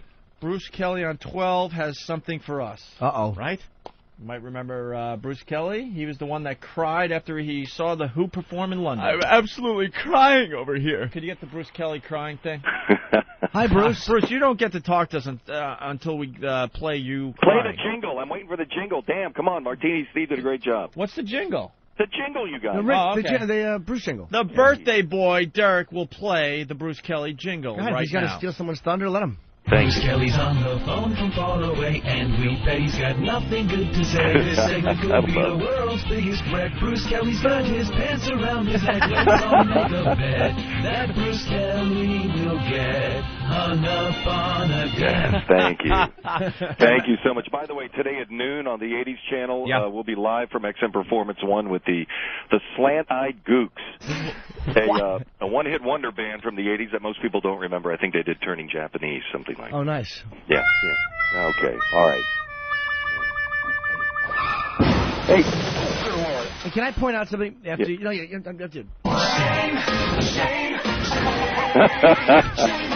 better get your head and your ass wired together, or I will take a giant shit on you. Hey, seriously, though, about the jingle, I send you guys gifts for actually somewhat accepting me on the show. Oh. He didn't even acknowledge your gifts. I know. Why didn't you? They were the stupid. Steve did. We couldn't even make good radio out of it. I threw mine away. I'd like to acknowledge one of your gifts, Bruce, but to tell you the truth, I didn't fucking get one. Me neither. No. That's not true. I saw Opie get one. He opened it up. I saw and what did I do Steve after I get opened one. It up? No, I sent you one threw it in the Steve. garbage. Yeah. I sent Steve the Cooler DVD. Yeah, he got the cooler. I sent you and Ope the Man Who Cried DVD. I didn't get that. Well, that's Opie threw it in the trash. Oh, is this? Oh, God, thank you. Guys Gone Wild. This is a great one because the guy has his shirt open. What a chest. Yeah, that one's for Jim. Oh, thank you. Yeah, no problem. Because my 18-year-old borrowed all my tranny DVDs. So. Hey, Bruce, when are we going to meet some famous celebrities that you know? I want to meet some of your music friends. Well, here's what I'm calling for. I have these 5 pairs of tickets to see Queen with Paul Rogers coming up in October. Ooh. At Madison Square Garden. And I thought I would pass them along to my radio buddies there on XM 202 for you guys to figure out some sort of way to win them. A prize? Yeah. I mean, you guys do what you want to. I know that Opie was talking about Queen a couple of weeks ago. I hate the new Queen. I got to get a pair from my buddy Joey, though. Joey who runs Paisano on Mulberry Street in the heart of Little Italy. Paola? Well, hold on a second here. Is it? I don't know. No, that's called Save Life-ola. I'm starting to sweat here. I promised him I would somehow get him tickets to this damn Queen thing. Okay, don't end up like Johnny Ola. Hold on. What are we talking, De Niro, baseball bat, in the Untouchables? Hold on, I just realized he's got tickets. All right, it's worse than that. He's got tickets. He needs to go back and meet, like Brian May. Oh, Jesus. Hold on, backstage. Okay, let me write that down. You guys don't want to go? Oh, my God. I see what's going on here. What? I'm going to have to be nice to Bruce Kelly so he does me a favor. Absolutely. Look at this. There you go. One hand washes the other. Both hands pull the pants up to your nipples. See? Oh, God, this is an awful day. As a matter of fact, I think no idea that I have to go along with this one. We should make a picture. I got a photograph of Bruce's pants pulled way up. Remember outside the elevator? Yeah, Bruce is wearing black sweatpants. And I'm not trying to be dirty, but the cock bulge. It looks like he has a pound of mashed potatoes in his undershorts. Can we throw that up on OpieandAnthony.com? Oh, it's huge. I got it. Or Ida. You have just a huge hog in those pants. It's actually my screensaver, so I'll have to bring it in. It's across the screen. That's the greatest. Hey, I got a new screensaver, too. Bob Edwards coming out of his casket. But that's he had that on pretty video. funny. So. Any ghoul Bob Edwards joke is very funny. Every time Bob sneezes, some dirt from his home country falls out of his hair. You know what? We had the office pool around here that Bob would go next after Miss Ellie and Peter Jennings, but didn't quite happen. I like that joke. I loved it. You liked it? Yeah, it was a dead cancer joke. How do you not like that? He's got to see him in the hall. We got to be fair. Every morning. That's God. true. All right. Every morning rushing back to his casket before the sun comes up. But how come Bob only tape his shows at 3 a.m.? Long story. Let's record this fucker. Tomorrow night, watch the Bob Edwards Midnight Movies for an Ed Wood Festival. He hit the wall on that one. Yeah, sorry. All That's right, great. You are going to be indebted too many. to Bruce Kelly. Okay. That's right. You'll be indebted to Bruce Kelly. How are we going to get these Queen tickets so we can give them away for the Madison All right, Square Show? they're great seats, by the way. How are we going to get them? I have an idea how we can get them. Oh. You should have at least gotten the tickets before you hung up on him. I didn't mean to step on your hang up. I didn't know you were doing that. It still works. Who cares? He's gone. I was thinking maybe Bruce Kelly could hide them in his pants like Ron Jeremy did. Hope could fish them out. I'm not fishing them out. Foraging? No, that's okay. Don't we have the longer clip of him crying? Bruce Kelly crying after he watched The Who perform in London? Yeah, Live 8. He was watching The Who, and he came back to talk with his cohorts on the air, and he was all broken up, got all emotional from watching The Who. Ugh. Someone just... What? Someone just, like, infant farted. Oh, Jesus. Not me. But don't blame me. Did you fart? No. It smells like an infant fart. You know those... I know the smell, yes, and it's not me. Oh, my God. I know the smell. Get the same smell when I put it in. All right, here's Bruce Kelly Get the crying. pink sock on you. Is this live? Yes, we're live. Bruce, where were you, buddy? I was right up under the photogs. You know, it's amazing watching Pete Townsend and Roger Daltrey perform these songs after all these years and still have the full spirit of what they do under control. I mean, you know, Townsend just continues to be an amazing guitar player. I'm sorry. I'm absolutely crying. I can't help it. I really can't. This is no fake. The whole moment just kind of got to me with that video. Yeah, the video was very powerful. Yeah, that was. This is very awkward. I'm sorry, but it was just very. I mean, it's just The Who. I can't help but be a 14-year-old kid out there with The Who. And that's it. I'm sorry. You were seeing them live. I guess that was in color. Yeah. Yeah, they were live on stage, but the black and white was happening on the big screens too. So Through your tears. Wow. So there's 2 more to go here at Hyde Park, and the crowd. Like an idiot. I'm sorry, really. Okay. No. It's just, hey, look, it's just overwhelming. That's what this. That really is what this is all about. There are certain moments that touch everybody. Yeah. Like sands through the hourglass, so is the Owenay virus. Maury's been doing this act, and it's been working for him. We had him on our show once and asked him, I was like, Maury, what are you doing? You parade around freaks on your show. It's a freak show. He admitted it. Under the guise, and he's like, hey, he said something like, hey, I got to make a living. He knows what he's doing. He doesn't have... You think he cares about this woman? You think he hangs out with the Pejoria kids after the taping? Yeah, that's it. Maury, you said you were going to set up a whole softball team for us kids with progeria. Get away from me, you little fucker. You give me the creeps. We're done with you. He hid them in his office once. He had these little progeria kids, and they were real little. And as a gag, he had one in his trash can. No, he did. What? Yes, he did. One on his shelf. And he's like, where's Mindy? Where's Mindy? And he'd go, is she in here? To show how little they are. And he'd open up his drawer, desk drawer. Hi, Maury. And this alien, this thing that was dropped off from a fucking spaceship, is in his drawer. And then he's like, where's Billy? Billy, I hear you. I don't see you. I'm in the trash can, Maury. He's in the fucking garbage can. In the garbage can. How funny it would be if one of the workers just dumped it out in the big bin and rolled him into the dumpster, compacted him with the rest of the trash. Shelf? Yeah, and one was sitting on the shelf like a bookend. Like a bookend. Where's little Shelly? Here I am, Maury. That's right. Right behind the Da Vinci Code. Why? You're not doing that to help people. It's a freak show. Look how tiny this is. Look how tiny this little person is. And he acts like he cares, but then the show's over, and I think he's kicking him to the curb. I'm out of here. Right. How perfect that garbage can was. Get all 5 of them in there. Oh, my God. That's the biggest laugh I've had in a long time. Opie and Anthony, the virus is spreading.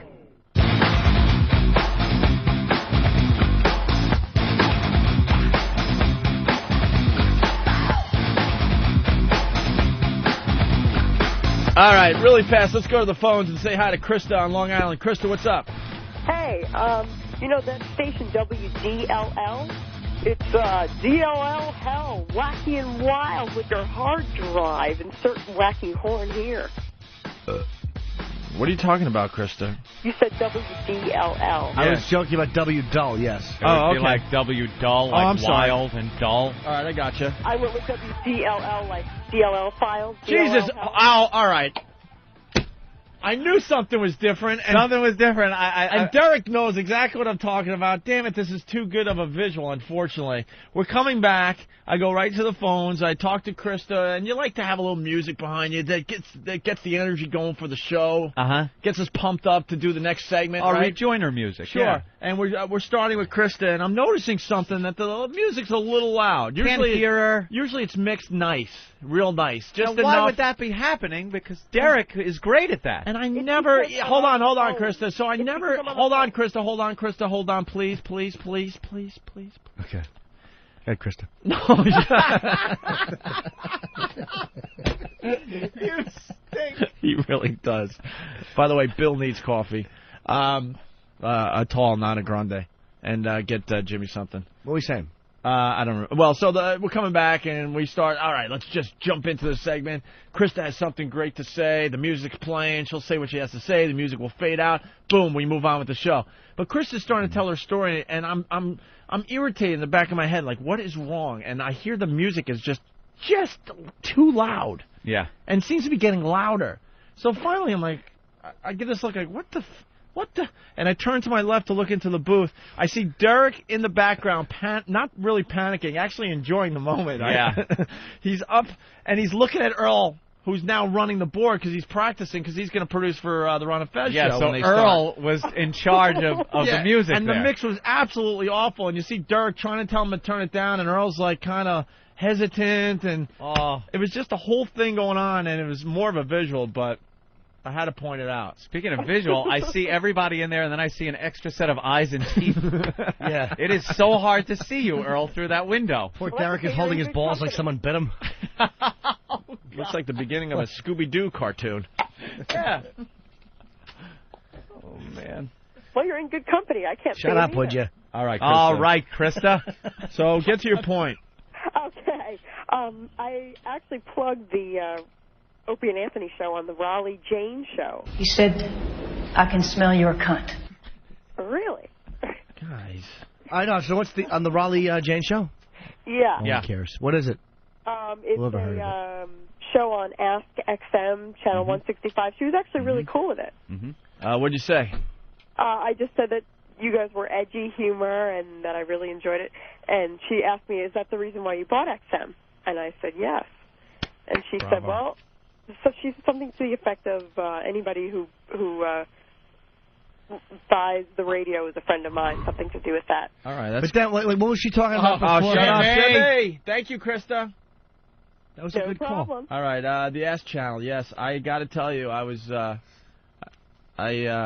a lot of driving the other day, so I was checking out a lot of XM channels, stuck in traffic. Yeah. And I tuned in Dr. Laura on Ask. Oh, God. She's good. Who listens to that garbage? Drivel, I call it. Absolute drivel. Take on the day. Oh, my God. Yeah. It was awful. She has a little catchphrase? Oh, my God. At the end, she says, go and take on the day. Yeah. Are you your mom's son? Are you your son's mom or something like that? She's like the ultimate mom, unless she's showing her twat with a camera in front of her. Yeah, I've seen those pictures. It's pretty hot. It's not bad. all these Big fuzzy bush, though. It's all these women calling into our show asking for advice on their, I don't know, on their relationships and their kids and their it's just awful.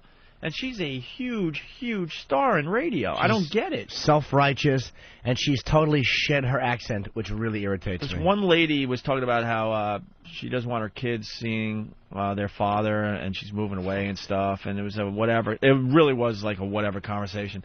And then the lady wanted to bring up, because Dr. Laura was slamming the lady, like, you know, you really should let your kids see their dad. And then this lady goes, well, I got to tell you, you know, he's got problems. He watches porn all the time. That was the word. Watches porn all the time. Oh, well, I've had enough of this call, and hangs up on her. Just when maybe the call was going to get interesting, you know? Laura Schlesinger. It was tough to listen to, I got to tell you. So then I went back to the Truckin' Bozo. Yeah. That's my new favorite. Open road. You just get to listen to all these truckers. It's a whole nother life going on out there. Whole nother life. With all their CB handles calling in. Opie? Yes, Anthony. There's an instant feedback here from Potato, with a B, of course, saying, hey, look, go to Drudge. Opie is on the front page of Drudge. So I go there, and, I was like taken aback for a second until you realize who it is. Why is everyone laughing? Don't laugh that hard. It's Protest Mom. Cindy Sheehan. They're laughing their... All right, calm down, you asses. Like everyone's laughing in there. Really hard. Yeah, and someone has to do a separated at birth and throw it up on whackbag.com. I don't see them doing Photoshops and you just got to find when I had my hair a little longer. But I got to tell you, I had the volume down on my TV. I think it was yesterday, and I saw her on TV, and for a second, it was a split second, I'm like, what? Why are we on TV? Because I'm just assuming they're running some kind of file footage of you and I. Yeah. For some dumb story. And then I realized it was her, and I'm like, oh my God, I look like an older lady now. You got to be kidding me. I got to be honest. I'm beginning to become fed up with this woman. I had a lot of empathy because she's a mother and her son. Well, what's the deal, Jimmy, first of all? She's protesting outside of Bush's, I guess his ranch or whatever. You know, her son was killed in action a while ago.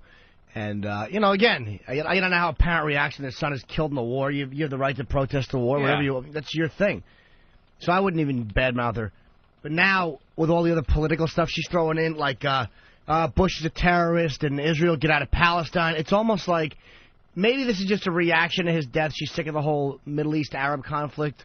But I'm starting to think that she's almost using her son's death just to get some attention. Like, now that's the platform I have to let everybody listen to what I have to say. And her husband's divorcing her. I don't know if it's over that, but she's beginning to irritate me. Yeah, it's not. It doesn't seem to be about the son anymore. Now it's about her own agenda and using the son as a defense.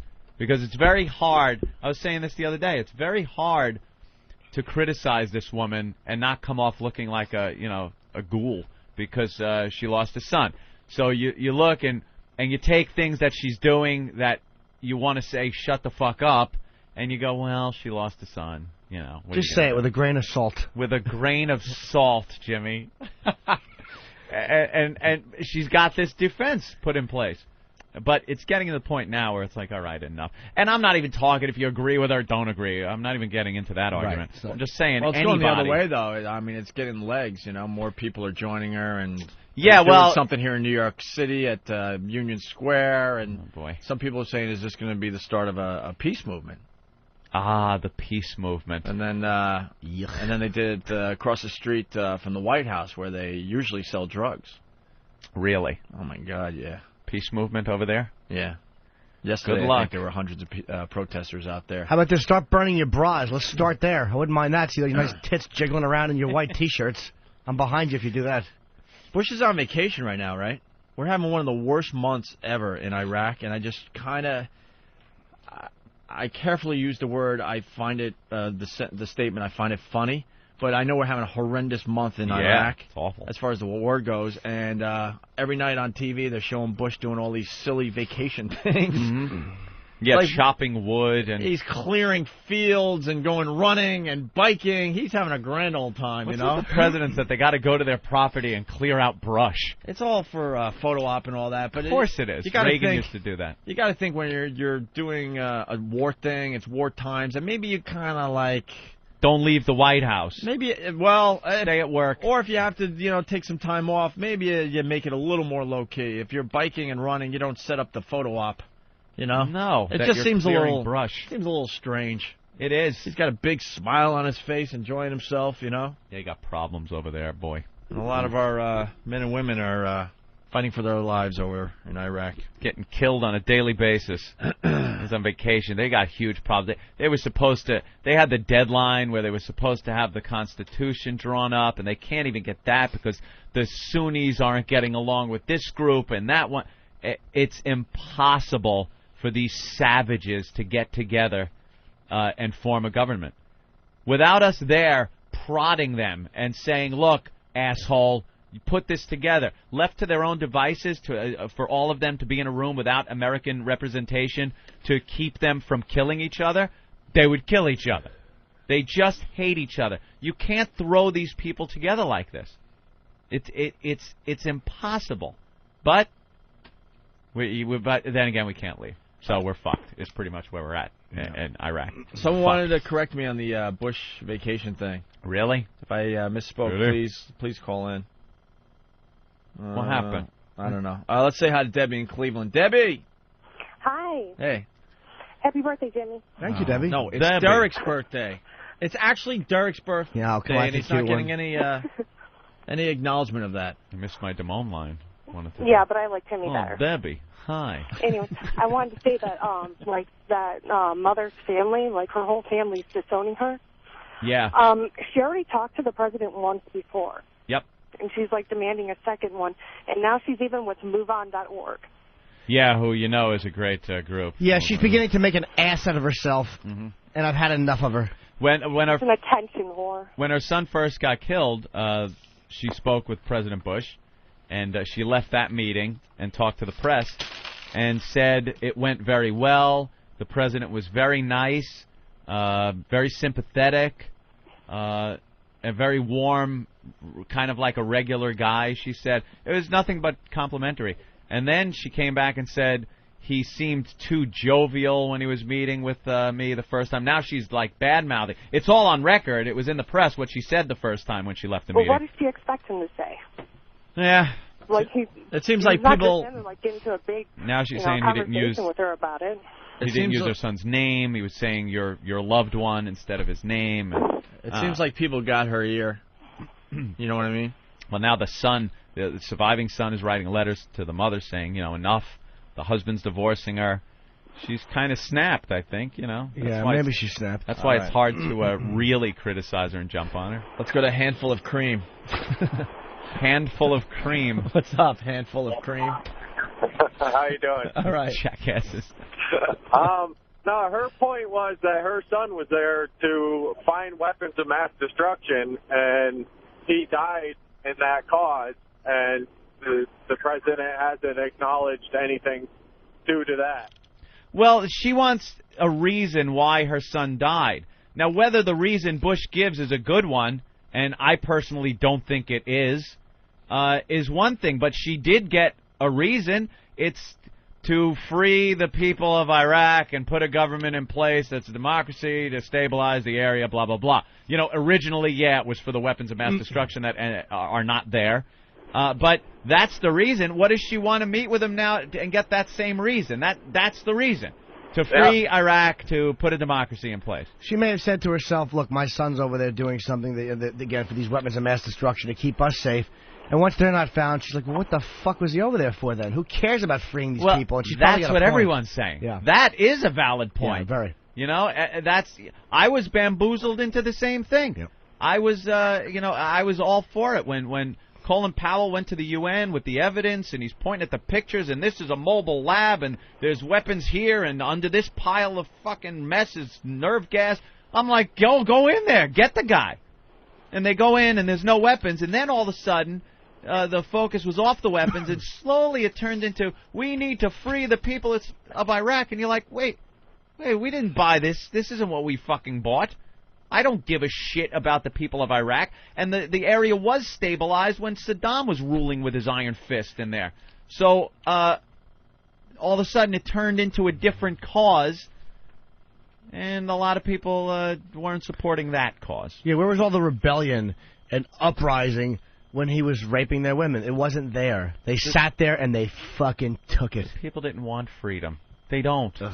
If you want freedom bad enough and your government is oppressing you, in time, when the people get fed up, they rise up and crush the government. Whether it happens in 4 years, 10 years, or 1,000 years, the empires do fall when the people get pissed off at the government. It's just the way it is. But you can't force that on people. You can't say, hey, you need to do this. It's a matter of time. And the Iraqi people obviously weren't ready to overthrow their government. They have too many squabbles between themselves to unite themselves against the government, is what the biggest problem is. And now we're sitting in there trying to police the area without enough soldiers there, with a public that could give a shit about being free, and with insurgents that are getting stronger and more numbers by the day. It's a fucked situation. It really is. Any group that sees a hot woman and says, hey, let's dress her up like a ghost. Yeah. You know what? Put some clothes on. Do you really need to vote?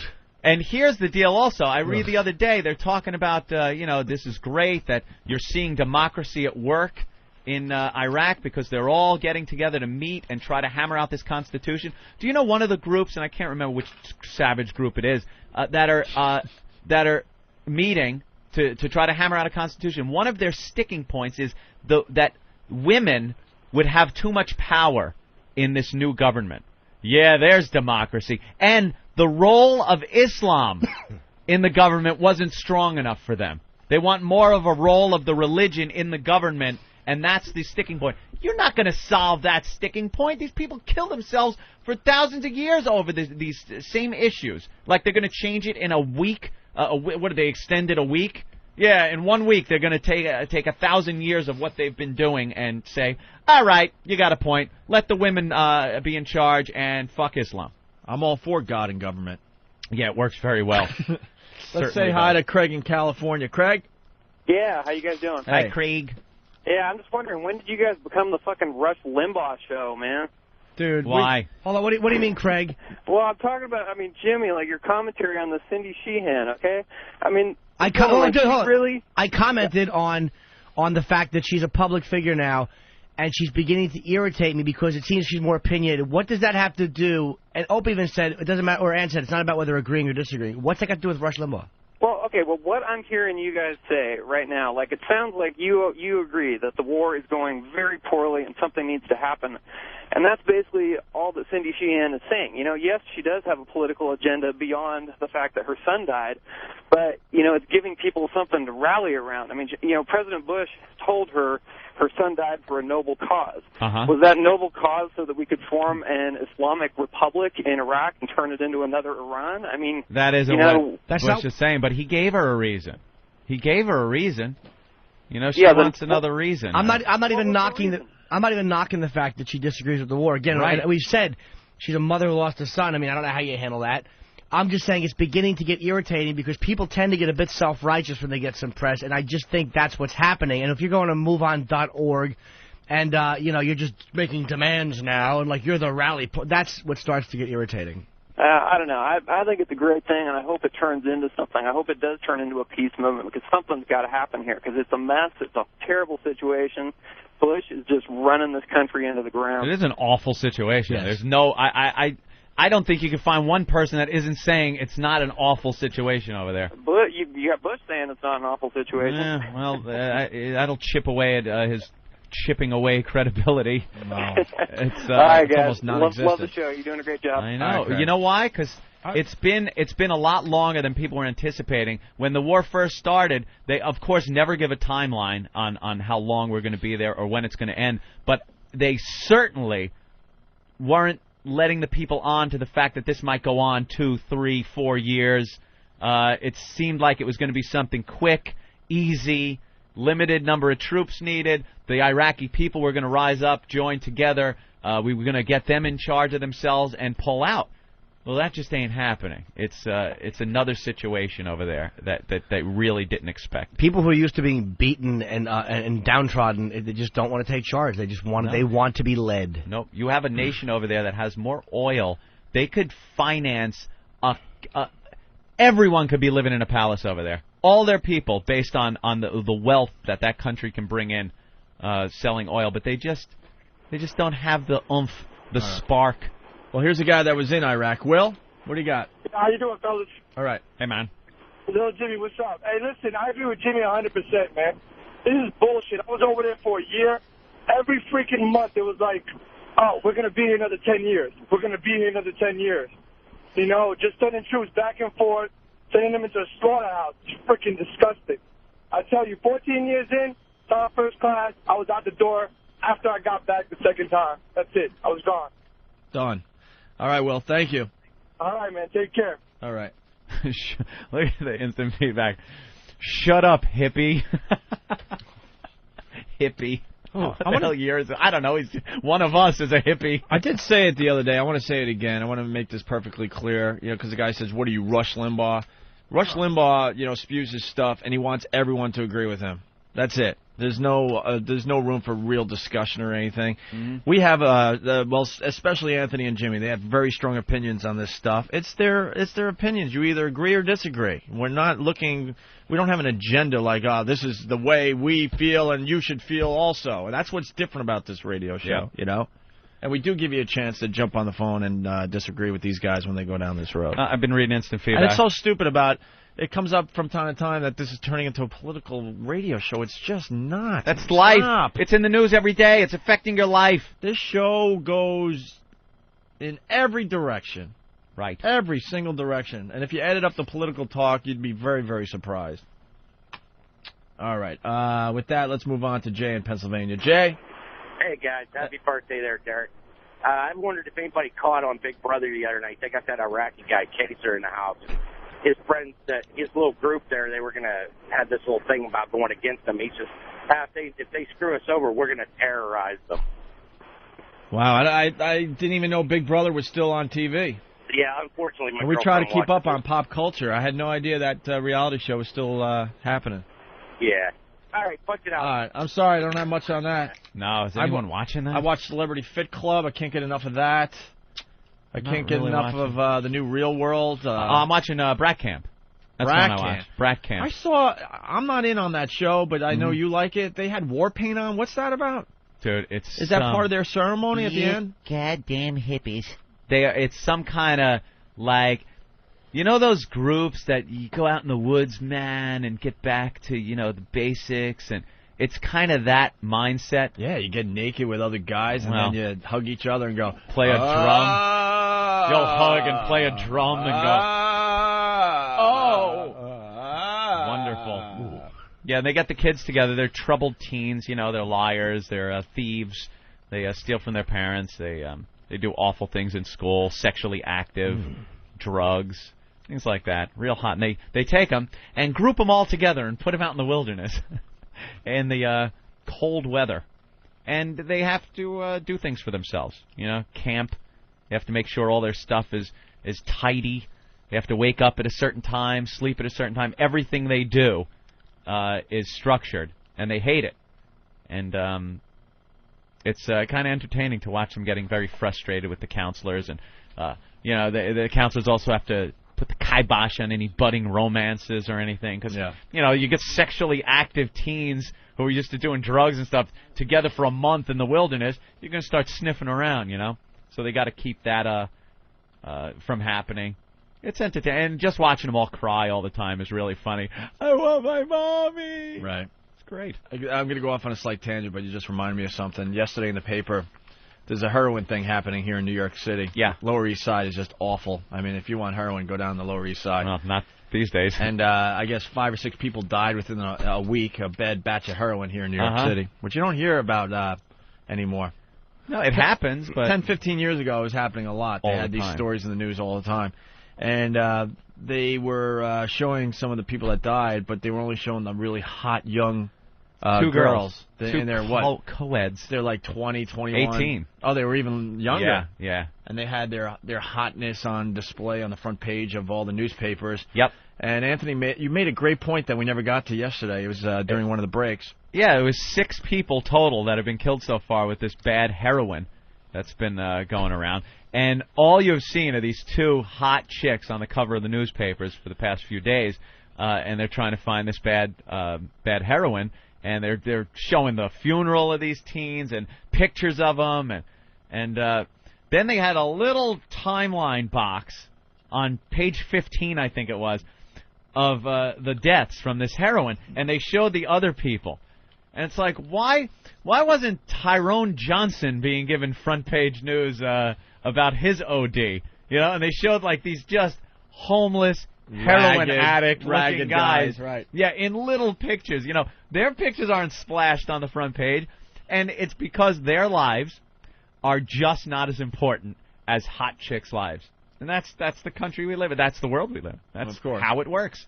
And then the mother of you get one of these girls. raggedy guys on the front page of your newspaper. No one's going to care. They say good. But you walk by and you see a hot chick and death. You're like, oh, what happened to this? Heroin. This little angel. Ooh, I bet this story I better is pick up the Daily News today.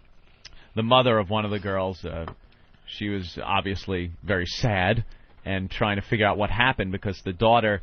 it wasn't known as being a drug addict or anything. It's doing heroin, you know. You smoke pot a little bit, the parents could be like, oh, I didn't know. But kids doing heroin, you don't know? And apparently they had hooked up with this guy, this 41-year-old guy, and that's where they got their heroin from. And the mother was on Wins. I heard a clip of her saying, what is a 41-year-old man doing hanging out with 18-year-old girls for? And as I'm driving, I just looked at the radio and well... You know why. It was so blatantly obvious that she said it was a little weird. What is this from? It's Pusherman from Superfly. Ah. There you go. Yeah. Yeah. I wondered if when the words came out of her mouth she realized what she said. 41-year-old guy hang out with 18-year-old girls. Yeah. To fuck your daughter, unfortunately. That's pretty much what he was doing. Giving her heroin, hanging out with her. Sorry. All right, let's go to Mark in California. Mark, what's going on, buddy? Hey, I seen Broken Flowers. All right, I'm obsessed with this stupid Bill Murray movie. I saw it. I didn't get it. I was kind of disappointed. And every night I'm watching TV and the commercials come on. Phenomenal. 2 thumbs By Jimmy up. Norton. The best movie of the summer. Bill Murray in Oscar contention. I mean, the reviews on this thing are just out of control. And I sat in that theater. I couldn't wait for the credits to start rolling. And now I think I got to go back and see the stupid movie again. Don't buy the hype. Your first impression was probably the right one. I just want to see Bill Murray go back to doing, Groundhog Day and Caddyshack. Well, what happens with these comedians? All of a sudden that material is, below them. They want to Steve Martin syndrome. They want to find their artistic side. Jim Carrey's starting to do that in a way. Yeah. And these guys are just great at making laugh out loud comedies. Maybe but they all have to do it. They get what is it? They get bored or something? Maybe the comedy writing is not as good. You might have very few really good comedy scripts to sift through. You see what much garbage is out there. Maybe Bill Murray or Carrey, they're like, ugh, enough of this crap. Let's do something else. It's an artsy, very slow-moving movie. Bill Murray, they say he's acting. I guess he is. I don't know. That's what he does now. He just does he speaks 10 words during the entire movie. He walks around slowly. He sits on his couch and listens to like this jazzy, classical, fucked up music, and it's like, all right, if you do it for 5 seconds during a movie, whatever, I'm with you. Yeah. All of a sudden, it's like it just goes on and on and on. You start getting uncomfortable in your seat, and you're like, what is he doing? All right, I can't take this anymore. And he doesn't really make any facial expressions anymore. No. It's just very straight. Yeah. Well, what do you think, Mark? The little angel scene is very good. There you go. I did tell you about that. Alexis that is Zena? one of the naughtiest scenes ever, and Jimmy would absolutely fucking love it. Mark, I don't think I did it justice yesterday trying to explain it. Explain it to Anthony. Basically, wait, let me unzip. Hold on. We got to get ready. And Eric, go to Mr. Skin because they said I went already. It says they said clip is coming soon. This is going to be one of the best clips. I'm telling you. Still says clip coming soon. It does, huh? Yeah. Wow, Mr. Skin, they're going to get some downloads when they finally get this scene up there. All right, go ahead there, Mark. It's just basically about a guy that, gets a chance to see how many lives, that he's fucked up because he's been a player all of his life, Right. And one scene at the end, well, towards the end of the movie, when that... All right, hold on. Toward the end? Hold on, Mark. What's that? I don't need the plot of the movie. You got to set up the hot scene you noticed. Oh, okay, yeah. I don't think he's capable. First, the very first house that he goes to, Sharon Stone's house, his first girlfriend that he went to that he had back in the day. And basically, she's not home, but the daughter is. And he's sitting there waiting for her to get home.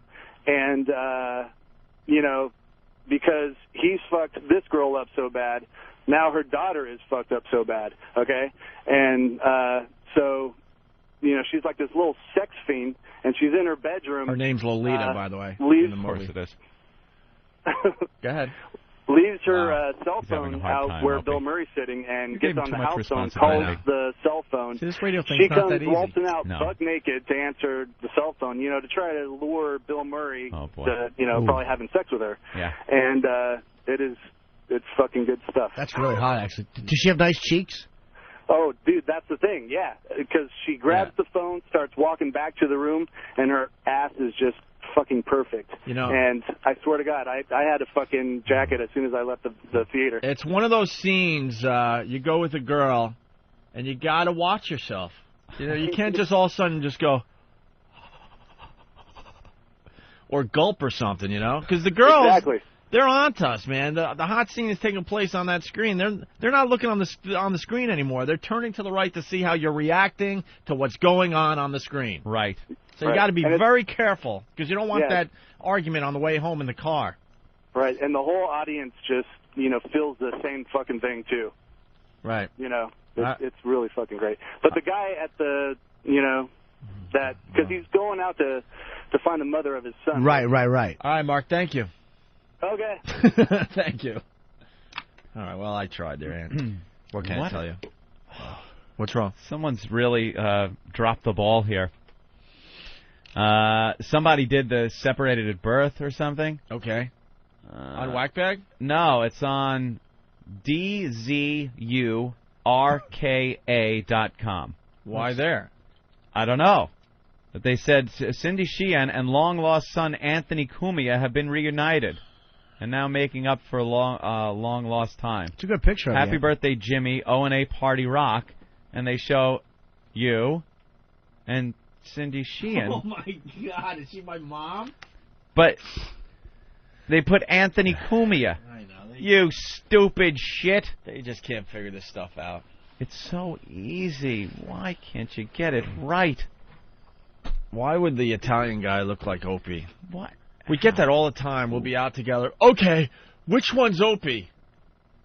How about you use your brain? Oh, this is from Al Zurka, his instant feedback. So this guy runs that site. He listens to the show. Hey, Al, asshole. That's Greg Opie Hughes. Greg Opie Hughes. Not Anthony Cumia. All right. Anthony, we got the book Stampede story because you said the lady is hilarious in this. Yeah, we touched on this yesterday.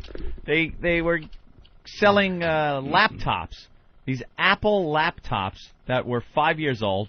School system down there. Where the hell was it? Richmond, Virginia. School system down there was getting rid of them, so they figured they'd sell them for $50 each. They're 5-year-old laptops. You know how quick computer technology changes? They're pretty much garbage. Right. They're selling them for $50, so they went to this racetrack with a bunch of these computers, and people were lining up all morning. They fling the gates open, and of course, what do they get? A stampede of people trying to get these laptops. And a lot of people got injured. Cops got hurt. People were pissing themselves in line so they wouldn't have to leave the line. One guy was swinging his lounge chair that he brought with him because he was online so long. And if you're pissing yourself in line to get a laptop... Yeah. Perhaps you won't even know how to use the laptop. I was going to say, maybe you haven't developed enough yet to use a laptop. Well, yeah, exactly. So a lot of people got hurt, and the news was there, of course. And they interviewed a couple of people. We got one person being interviewed. Now, you got to realize, this person that they're interviewing knew that it was a news person that is interviewing them, but has just no filter in their head. Like, wouldn't you, if the news is interviewing you, wouldn't you put on your news voice and maybe use some news words and maybe not use some other words that you know the news probably shouldn't be hearing? Well, this woman just lets it all hang out. Take a look over to the side. This is the calmer scene. Thousands of people lined up. Not all of them will get an iBook. But take a look at what this scene looked like just a couple of minutes ago. Take a look at that video. Hundreds of people rushing into the raceway, trying to get their hands on an iBook. And underneath those people, others who weren't so lucky, who were trampled, including the mother of a 1-year-old baby. Take a listen to what this woman had to say. Look at my knees. I'm hurt. That man don't tell me. I just started kicking the people in the balls and everything. You know, they were stressed out. I couldn't breathe. Scrapes, scratches all over people who were trying to get these iBooks. An unfortunate situation out of something that was the best of intentions for the Henrico County Public Schools. Unfortunately, some people really got out of control with this iBook sale, and they're still wrapped around the block hoping to get their hands on one. The sale does not officially begin until 9 o'clock, but for some people, they've just said, forget it. It's not worth it. Aaron? All right, Rhonda Thomas out in Henrico County. Thanks, Ron. Oh, that's great. Listen to kicking in the balls. Look at my knees. I'm hurt. That man don't tell me. I just started kicking the people in the balls and everything. You know, they were stressed out. I couldn't breathe. Couldn't breathe. I just started kicking the people in the balls and everything. How did they play that? Did they maybe just not understand what she was saying? Possibly. Because the news usually steers clear of such a graphic description. Kicking people in the balls and everything. That's great. I love her. She reminds me of this woman here. I seen the cops knocking the truck window out, and I thought they was giving the man UPS. I thought the man was dead. That's the way it was. You know, the African-American community really should just appoint people that a long interview process should be put in place, and they really should just appoint people to speak with the media. And no one else should be allowed, because every goddamn time this is what you get. Well, now we got to play Boo Got Shot. Eric, go get Boo Got Shot. Where's Boo Got Shot? Jerry in Jersey, go ahead. Yeah,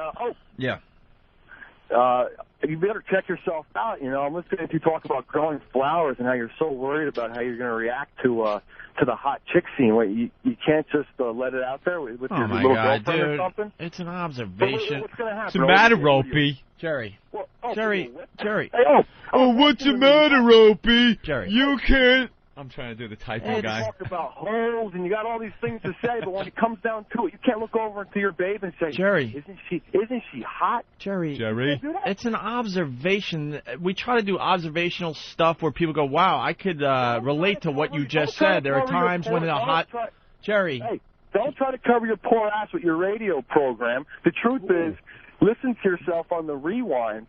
You have to check your reactions because of a hot chick? Dude, it was a joke. Yeah. And first of all, let me say, I would check my reactions. Yeah, you do. Yes. At times you do. What do you do? What do you do, pal? Walk around with your chick and then turn your head and go, wow, look at her ass on that girl. I'd like to fuck her. You're such a man. Wow. Jerry, what is this, beat up Opie Day? Jerry. It's observational shit that we do so people can react. Obviously, I wouldn't go out with a girl where I would have to check myself all the time. It's more of a joke, you ass. By the way, you had three hotties in the studio yesterday. Unfortunately, we couldn't see. Yeah, well, I would check myself, Jerry. I would. This guy. If I was with a hot chick, I would check myself. Because I'm a pig and I don't want her Jerry, to see I it. guarantee what we just said about that whole thing, broken flowers and sitting there, a lot of guys out there say, wow, I can relate to exactly what you guys just said. Because that's the type of thing we do on this show on a daily basis, you ass. And how about you're walking down the sidewalk, there's a girl with huge tits and no bra, you know, you figure out ways to, you know, carefully look at her because you don't want to insult your chick. And how about out of respect for the girl that you're with, you don't go gawking over other girls. That's right. If I'm going to give a chick AIDS, I might as well at least be polite to her. What do you think, Jerry? What do you do? Do you not? Yeah, Jerry, let me hear what you do. And Jerry, I'll play my cards. When I go out with a girl that I really love and like, guess what? Yeah, I show her respect at every single turn. Let Jerry There you go, Jerry. I said it. No one heard Jerry, you. what do you do? Let me tell you something. Married 8 years, 32 years old. You know why? Because we are so tight and we're so close. You can look at someone and go, look at those tits. And she'll laugh, I'll laugh, and then we'll go play with each other. Well, congratulations, buddy. You're in the perfect relationship. It doesn't work like that in the real world. Let me ask you a question. What, are you a swinger? You're probably a swinger. You actually, Jerry, hold on. I'm asking. He won't shut up. You'd like to jump on this monkey tree, wouldn't you? I'm asking you a question. I don't know. Your wife allows you to look at other chicks like that. Do you ever thank the uncle that raped her when she was young for her lack of self-esteem? That she would fucking tolerate that stupid? No, Jimmy, I'd blow him. All right, good boy. I'll say it again. When I find someone I want to go out with and I love, I show her nothing but respect. Right. If that's different from what you hear coming through your radio, then tough shit. Jerry, you keep talking. That's why you're not with that girl. That ain't really you, Ope. You keep talking. You have don't no listen. idea what I'm about, asshole. Oh, I'm sorry. This is a role I play on the radio. You have no fucking idea what I am in real life, you dick. Then let me get this straight. Let me get this straight. Let me get this straight. You know what this shows, though, Opie? I welcome that. You know why? Remember when we first started here and we were trying to build a listener base and everyone loved every single thing we did, no matter what it was? When you start getting calls, posts, instant feedbacks like that, it only means our audience is growing by, might I say, leaps and bounds.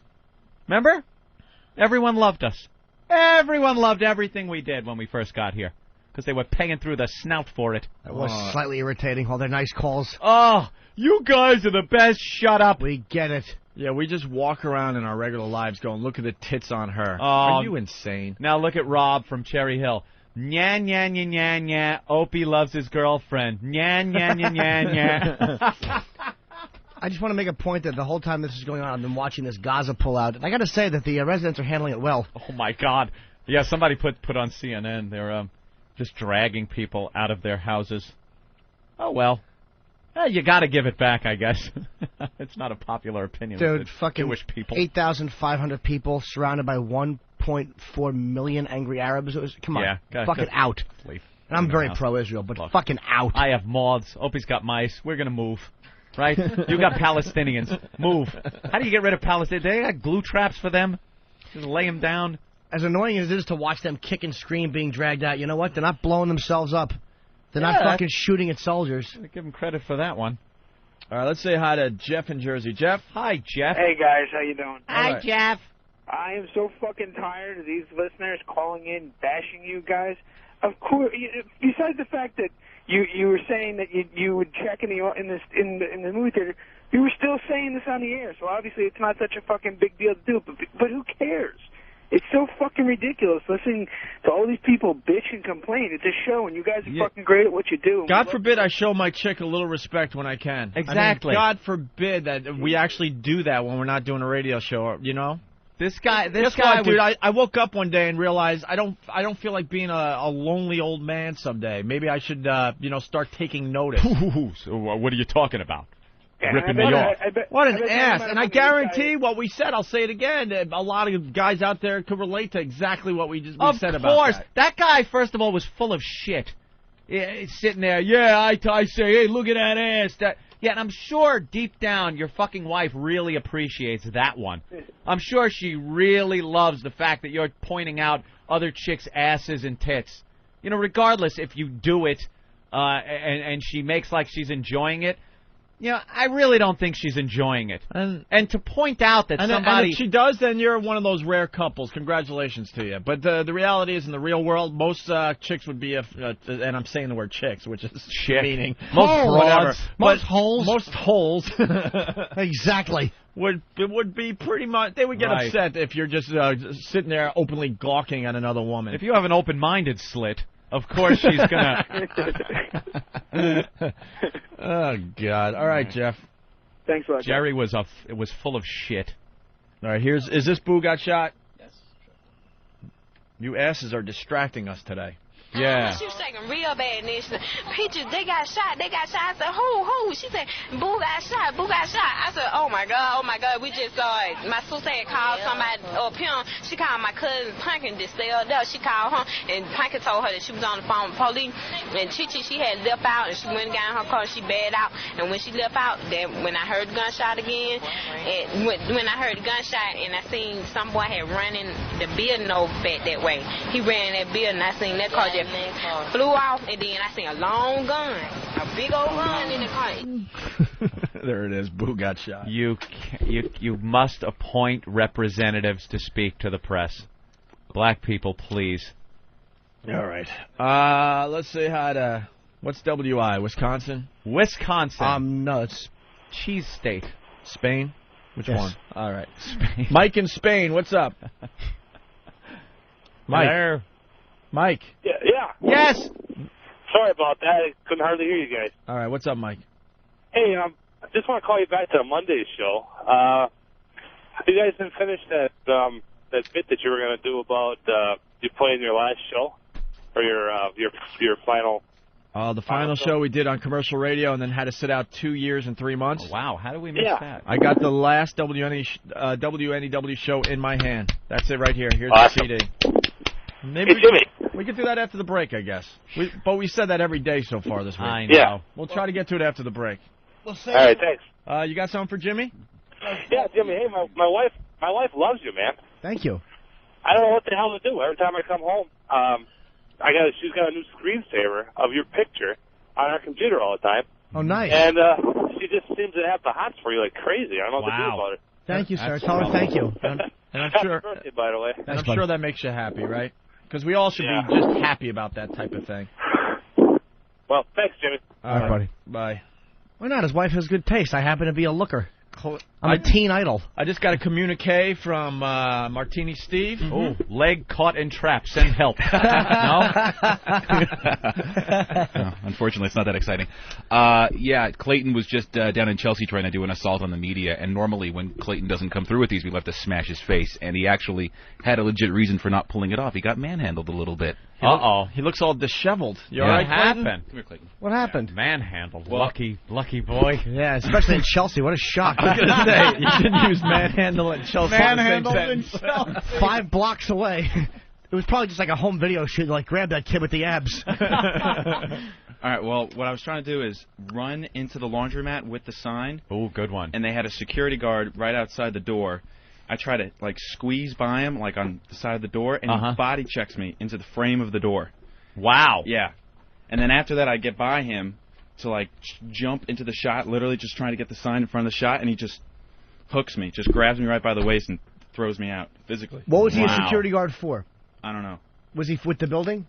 I have no idea. Okay, because I'm wondering if he was technically a building security guard who was like stopping people from entering the building. Nah, laundromat probably doesn't have security. Oh, it's public laundromat. Honestly, this assault on the media thing is really starting to blow up, and I think they're really starting to watch for this type of thing, especially in New York, because we've done, I don't know, dozens of them. That was a tough mission, by the way. It's inside a place. It's kind of hard. Yeah, we should tell everyone across America, we attempt an assault on the media almost every day. Yeah. Almost every day here in New York. Live shots all over the place. Well, the reporter was originally outside the laundromat, wasn't he? Yeah. Did he go inside when he saw you coming? Was that it? No, he went inside and did a shot inside and then waited about an hour and then did his second and last shot, and that's when I tried to go in. I would love to know who the security guard was that manhandled you, who he works for. I don't know. Find out who he works for. Yeah, he seemed like an independent contract or something like that. Should have got his badge or whatever, like the name of the company. I just walked out. I mean, he grabbed me and, like, spun me around towards the door, and I just left. Was he one of those fake security guys with the fake badges? Yeah. That you see all over the place? Just like a security guard. What network? What the hell is on that badge, Fox by the 5. way? Yeah, what could they possibly put on Did you touch him first? Did you touch him when you tried to get by? Yeah. Well, he, like, body checked me, and I, like, had to, like, do the swipe to, like, get by him. And then yeah, it might be. I don't know. They I don't know about it's that. probably Fox hires them. Maybe, yeah. It's going to be impossible for them to keep people from getting in the camera outside, but inside they could put a guy at the door. Kind of hard for you to get in. But who's that guy? Does that guy have a right to stop you from walking into a public laundromat? What's the protocol there? Probably does. Who for what? I don't know. Was I'm some fucking guy who doesn't want you walking in. Who the fuck employs you? You're not a city employee. You're not a cop. You know was what? Clayton trying to launder his big Opie and Anthony sign? Doesn't matter. It's nobody's fucking business. Nobody's business but Clayton's. Obviously, the laundromat and the owner of the laundromat is in with Fox on that day to do a promotion and do an appearance down there. And it's the laundromat owner's right to allow or disallow anybody they want in or out of the building. No, all I'm saying is, if this little fucking vixen wants to run around Chelsea holding up signs, what gives them the right to grab that kid by his fucking great body? Sending him to Chelsea was really not a wise choice. Absolutely. Where's the white Speedos we bought for him? What channel was it? Fox 5. Fox 5. Special attention to Fox 5 here in New York. We're going to be watching you. Yes, we are. Very closely. Fox 5. Can't have your goons around all the time. That's right. What'd you say, goons? Maybe we should do a little. Maybe we should do a secret mission with Fox 5. Too many secret missions going on. I don't know what any of them are. Secret missions. A lot of covert little things happening. And then there's fake secret missions to throw people off, and then there's the real secret mission. It's a whole thing you guys don't even want to know There about. are websites for the secret missions that you can't even get to. Like, I can't, you can't. You have to be vouched for to get onto these things. It's ridiculous. You have to give out your credit card numbers, so if you do F up, then they just start charging. I mean, it's a whole thing, guys. Really? It's ridiculous. Yeah. This pest thing is blowing up. I like secrets. This has never been done in radio before. Operation Mayhem. The radio shows have done the Army thing. We know that. The O&A Army. Mr. Phillips thought that was all cute and stuff. But these guys don't understand this whole Army concept. We've taken to the next level. It's ridiculous. Someone's writing, hey, man, I have the right to launder my O&A sign, man. Well, no, you raised a good point about the laundromat hiring the guy. That's fine. A private establishment. Yeah, that's fine. I just outside, they can't do shit. They can't do anything. By the way, once again, we want to play the audio of the latest assault on the media, just in case you're tuning in for the first time today. The video's up on opieandanthony.com, getting a lot of hits, foundrymusic.com.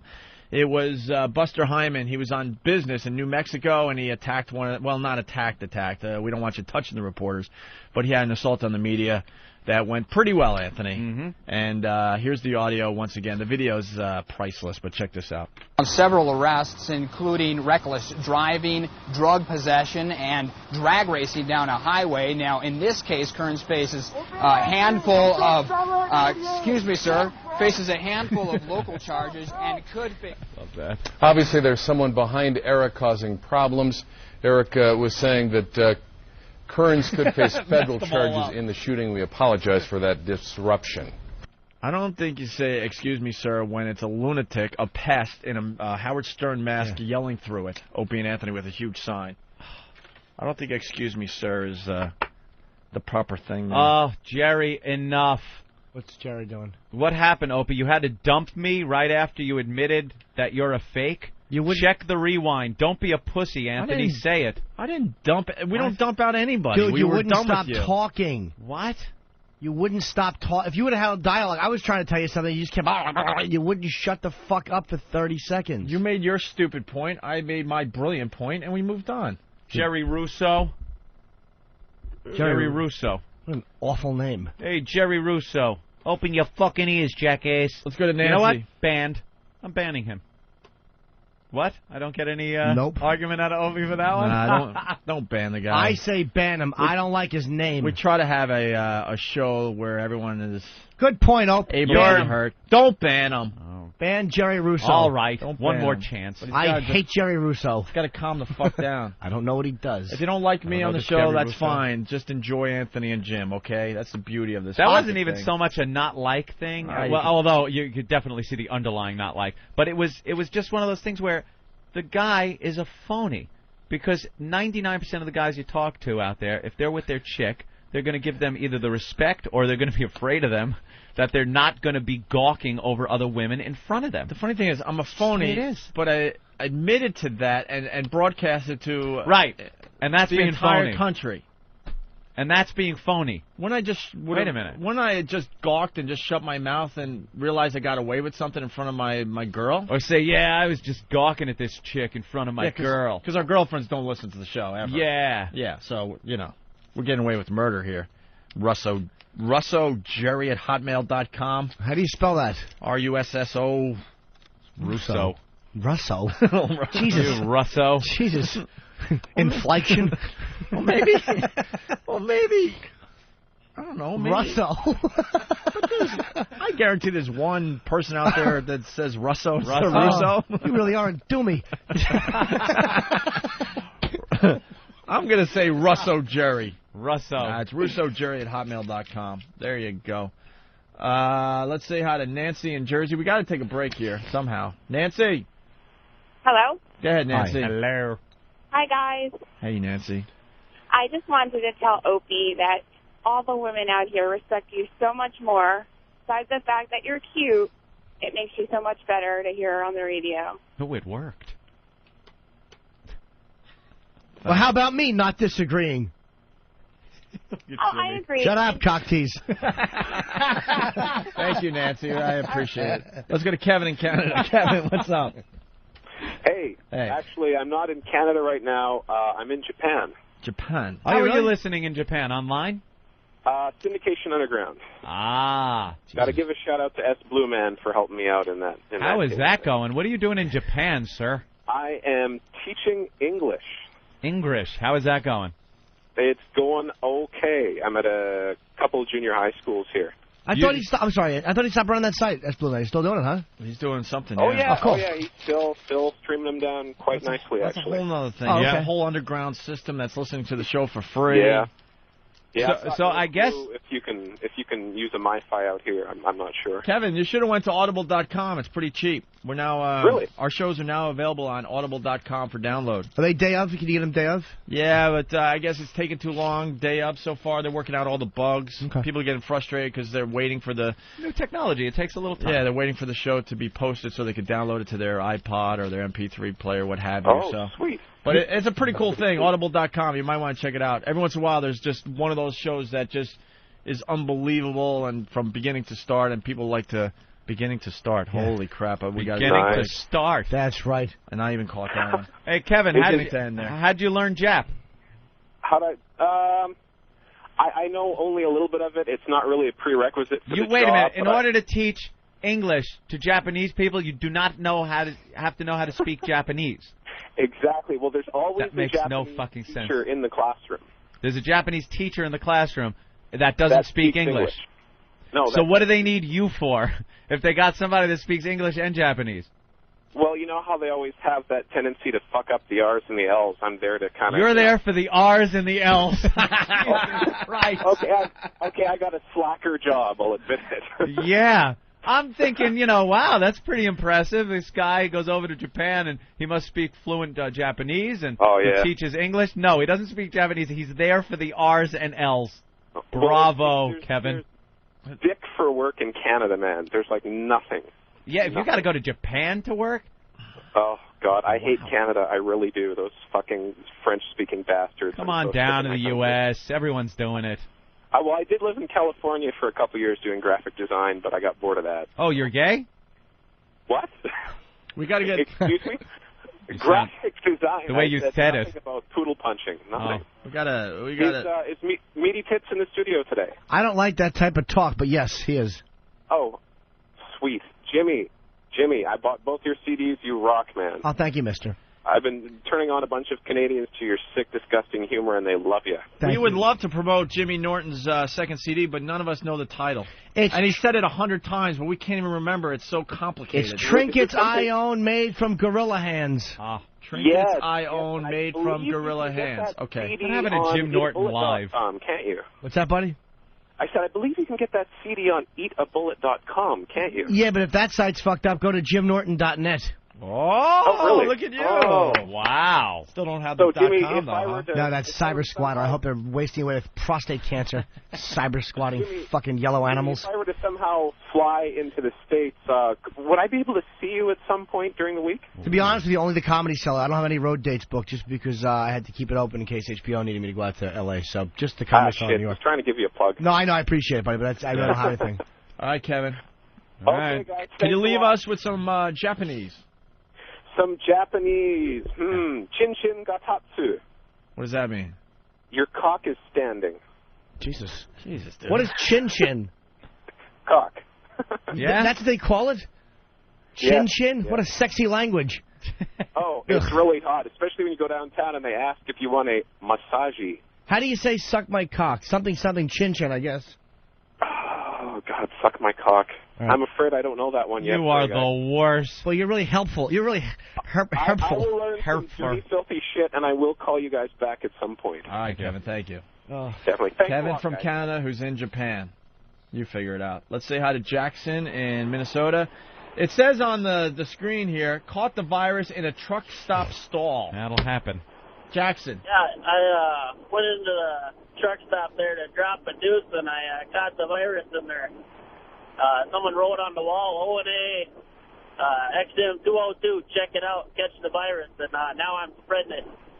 Holy crap! They're writing our names in truck stop stalls. Yeah. That was actually XM marketing approved. They had a big meeting. They said, "You with the marker. That's go great. from truck stop to truck stop." But Whackbag had to buy the Sharpies. So they didn't want to spend any money. Hey, on we it. have a lot of truckers out there. Go to it, boys. Get those Sharpies and start riding in the stalls. We need to market this damn program. Yeah. I'm sending Mr. Jerry some male enhancement products Yeah. and some special messages from a friend named Lisa. That's hilarious. Make sure you put our phone number under the little thing there in the stall, all right? Oh, yeah. The wow everywhere, man. On the back of every trailer I hook up to. Wow. That's not a bad idea. You truckers, you spread the virus by doing a little advertising in the stall for us. Mm-hmm. Get the number that you see on your display, and then hopefully eventually we'll start taking calls from truck stop stalls across America. There you go. I smell bit. Right. God damn it. Thank you, Jackson. And Wally Yeah, from happy Annapolis. birthday, Jimmy. Well, thanks, buddy. We chimed It's in with Derek's a Jimmy happy birthday. birthday. Wally from Annapolis, Maryland. The Marine Corps loves you guys. You have no idea what you guys are doing for us. Hoorah! Well, thank you, Wally. Isn't that great? The Marines are listening. All right, why don't we... Jesus Christ. What? Sacramento Kings backup power forward Jason Grissom was released by a judge in Houston this morning after posting a $5,000 bond, which, by the way, he paid in cash that he had in his pocket. Nice. Wow. Nice. That is something. It's good, right? Let's make it a good living. Oh, no, that was one of my like scenes. Is it? Yeah. Oh, my Very God, good. you're getting better, Jimmy. I could barely tell you were reading that. But you could kind of. Well, I was supposed to be reading it a little bit. I know. Very good. That's very good. Like you need our... Oh, please. I had such a bad class. I'm not going to get into... I want to know how it went. All right. It rhymes with atrocious.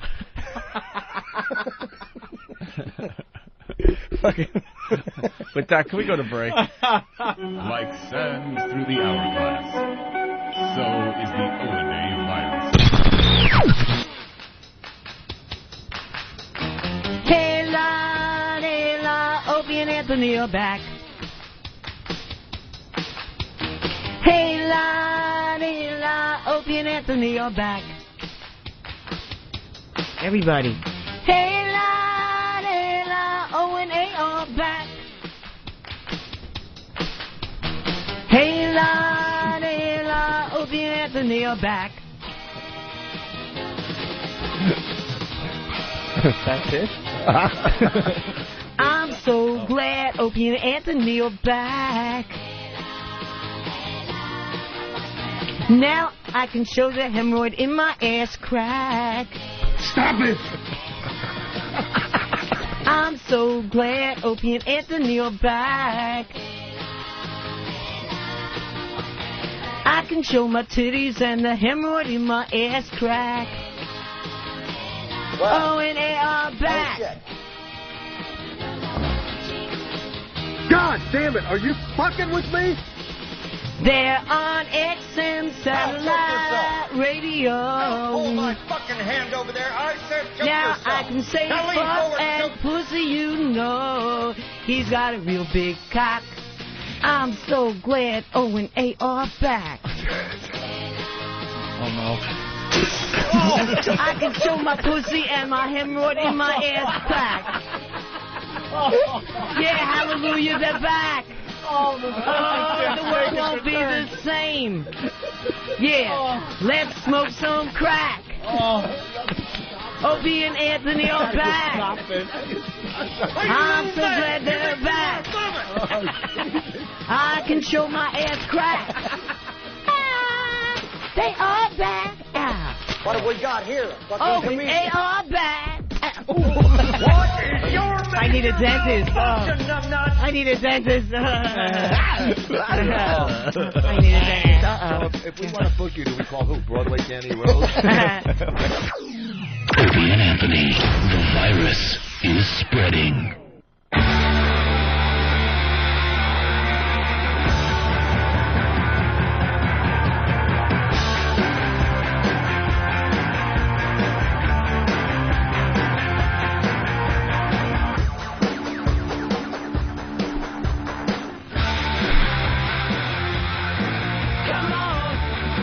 You know, we've been at this almost a year, Anthony, on XM Satellite Radio.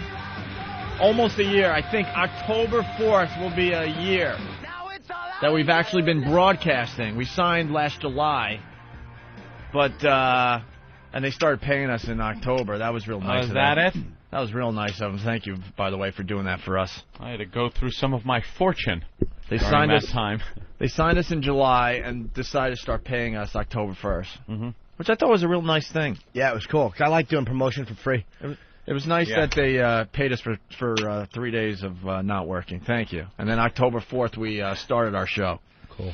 And this October 4th will be the first anniversary of us broadcasting on XM Satellite Radio.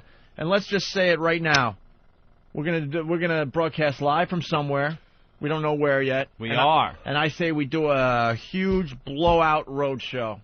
Really? Comedy, cover bands, and other debauchery. All magic tricks. We got to celebrate our first year back on radio. Yeah. Yeah, we'll have a magician just come out and do stupid, like, cut a girl in half type things. All right. I'm just throwing it out there. We're going to start figuring How great it would it be to have a magician all of a sudden show up, and then next thing you know, he pulls off removes his cover, and Voss is there making a salient political point. This guy's called The Worry. He's from New Jersey. What's up, The Worry? Hey, listen, I got a surefire way for you to catch mice in an ordinary mouse trap. Oh, yeah? Yeah, what you do is you get the pre-shelled sunflower seeds. Yeah? And then what you do is you take a pair of pliers and you crimp down the little trigger part and you stuff seeds with the pointy end out on both sides of the trigger and then in that little hole in the middle. I want to thank, you know what? Thank you. That's a good point. I have another way, too, is where you put gas all over your apartment and you set it on fire and then you hit them with a hammer when they run out. Ow! I want to thank whoever sent all these mouse traps. Yeah, we're playing with mouse traps today. I did catch another mouse after the show yesterday. There's another one that's just eluding me right now. Infested, Ope. I know. You are infested. You're infested. I got a whole box of mouse traps. I got one that electrocutes the mice. I got regular mouse traps. I got stuff you plug into the wall. Where's the electrocution one? The ultrasonic rodent repeller. I want to thank whoever sent these. They should get a plug. Where's their thing? Where's their thing? Do you realize, dude, that you're going to have an ammonia scent in your apartment from mouse droppings? Shut up, Jimmy. I'm trying to help you. Well, Delivers you gotta move. I'm getting a realtor. I'm out. Dear O&A, I work for Woodstream Corporation that manufactures the Victor brand of rodent control products. We've become aware of Opie's mouse problem and sent this care package to help him out. Inside, you'll find a few of the electronic mouse traps that a listener mentioned on your show. If you should ever need anything else, please don't hesitate to contact me. It's the Woodstream Corporation. Very good. Thank you, guys. Greatly appreciate it. I'll try them all out. I'll lay all of them down. There's got to be at least, oh my God, at least a dozen. Oh, wow. And there's 2 per pack. There's about 15 regular mouse trap. Dude, this electric one is something to set up a camera in front of. Really? Oh my God, it electrocutes the mouse. He walks in there. 4 AA batteries kill approximately 50 mice. How about that? Turn on the switch, and then the mice walk into this little tunnel right there and get electrocuted. I've caught 3 in the last week. It's a tiny little hole, though. What if it's a big mouse? No, they little mice. Someone was telling me they could squeeze into like a hole that's the size of like a dime. But would they? Like, what do you put in there? Do you have to throw something in there, Ant? Peanut butter. It's Inappropriate use of this product may cause electrical shock. I guess you shouldn't stick your hog in there. That's right. That would probably be considered inappropriate Well, use. why don't we test it out on somebody who's willing to get shocked a little bit? That might be enough to kill a couple of men. No, if it was lethal to people, they wouldn't be selling it. Hey, don't open all this stuff. I need all this stuff. I figured we'd get 4 batteries and someone could stick their finger in there. Go ahead, Hawk. Who wants to electric shock themselves? Who's willing to stick their finger in a mousetrap? In an electric mousetrap. I wouldn't do it because I got shocked once when I was a boy. You did? Yes. Pay raise. Daniel just How much? His hand right up. 4 AA. Steve, will you stick your finger in? No. Why not? Why? You're the biggest guy here. That's right. You got 4 AA batteries? I'm going to get them. Yeah, bring them in. Let's open this one up. All right. You can put it back. Oh, we in. got him. Don't you worry. Let's say hi to Mike in Kansas. Mike, what's up? Hey, how you doing? All right, Mike. Wow. I got something for Jimmy. Yeah. The way you say eat the pussy in Japanese is nami nami munko. Nami nami munko? That's right. Thank you. No problem. How'd you know that? Yeah. Oh, I watch drum corps, and you learn all the dirty shit from the Japanese kids. Thanks, bro.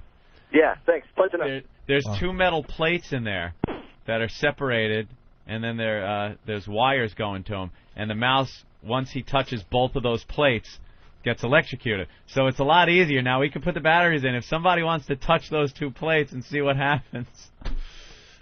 There's the 4 AA's. Load that up. Fuck that. All right, let's see who's brave enough. It's not going to be like the electric chair. I don't it's for fuck mice. with electricity. It's 4 AA's. How bad could it hurt? How bad could it hurt? A lot. How much to put my cockhead against There's like 80 capacitors in there. All right, so Steve is going to do it. No, it takes a 9-volt battery to operate one of those stun guns. A taser. Yeah, a taser gun. You know something? So, There's nothing on here on the packaging that says warning. Says it's harmful. Come on, someone's got to do it. They probably don't think they need to. They don't think adults are going to put their fingers against it. It says inappropriate use of this product may cause electrical shock. No, see, it's got to be safe because you got to put the peanut butter in there, and you wouldn't by accident maybe touch both plates. Well, Right, good. The thing was on. Cool. So Opie's volunteered. Nathaniel or Opie? What? Let me see that thing. Anthony, I know you're not. I'm not brave going to enough. do it. You insane? I don't think I'm brave enough. I just want to see. Danny, you're brave enough? Safety. People are running in here, no? No. There's probably a safety. I think I see one. That when this lid is opened, it shuts off. It probably shuts off. I see something there. So just stick a wire hanger in there. Yeah, you got to jimmy that. See this little nub right there? Mm-hmm. It goes into that hole and keeps it active. Yeah. If worse came to worse, you could cut it right there. Well, I'm trying to talk to you. Dude, don't mess that one up, because I'm going to need that. Oh, my God. Did you put the batteries in right? How about the... Look at this. Look at this one. It's like a guillotine. Oh, my God. Lift killing bar. Killing bar. I swear to God, the instructions on the... which one is this? Quick kill mousetrap. There it is. Were the batteries right or wrong, Ant? Batteries were right. Listen to this. Listen to this. Oh, yeah. Rock. Let's see, does it work like this? No, I was right. Really? Of course. So maybe it is slightly dangerous. All right, we got to jimmy the safety. Is there Jimmy? Yeah. Find something that could be shoved in there. And find it quickly. And yes, please. Now make sure you lick your fingertips before you... I would hate to have to not do this by default. What if he falls backwards and gets like fucked up? Don't worry, we can have him sit on the couch. Good point on the Liberator, and then we all rape him while he's fucking passed out. We love the Liberator. How great would that be if fans' fingers were black and smoking and we're all taking our turns on his hiney? All you got to do is quickly, you put it down on the couch, and then just quickly touch the plates. Just a quick dunk. You guys... Give me all the traps back. I'm setting up all this stuff. I'm going for a complete massacre after the show today.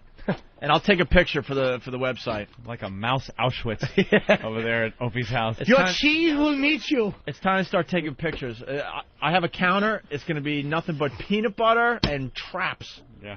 Ew. Give them all back. I'm going to use every single one of them. There's at least a total of 20 things I could use. Essential to the cheese gathering effort. They're all going to be filled up with mice just waiting, like in a line.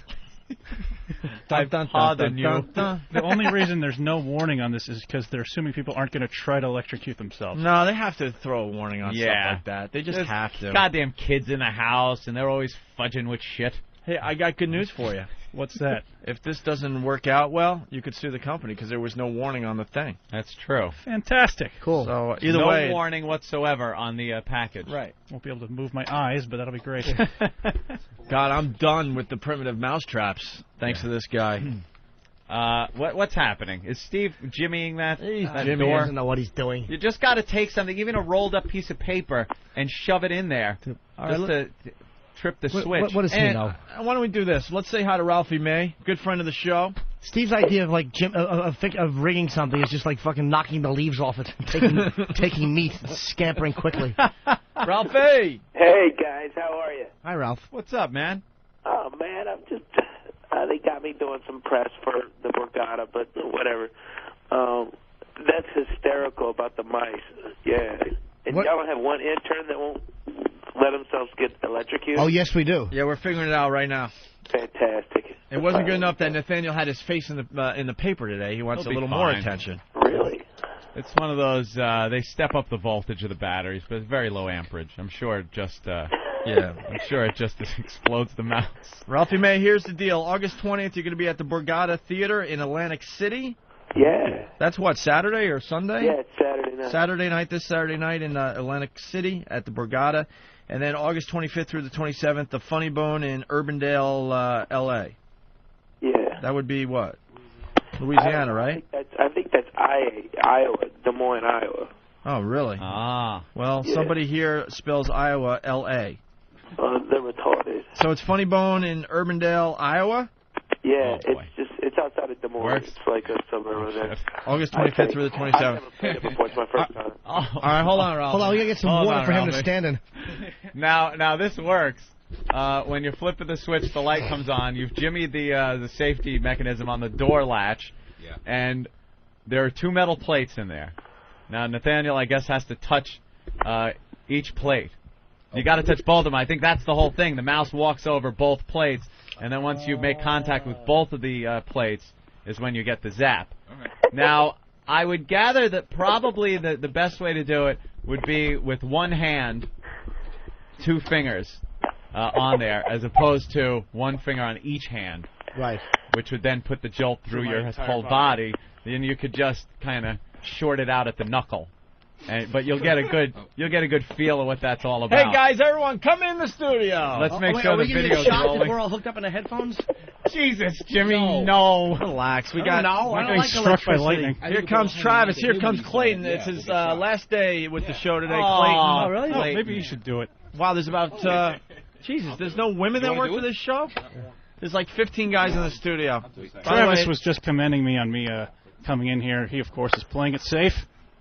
Stay over there, Travis. Like he always does.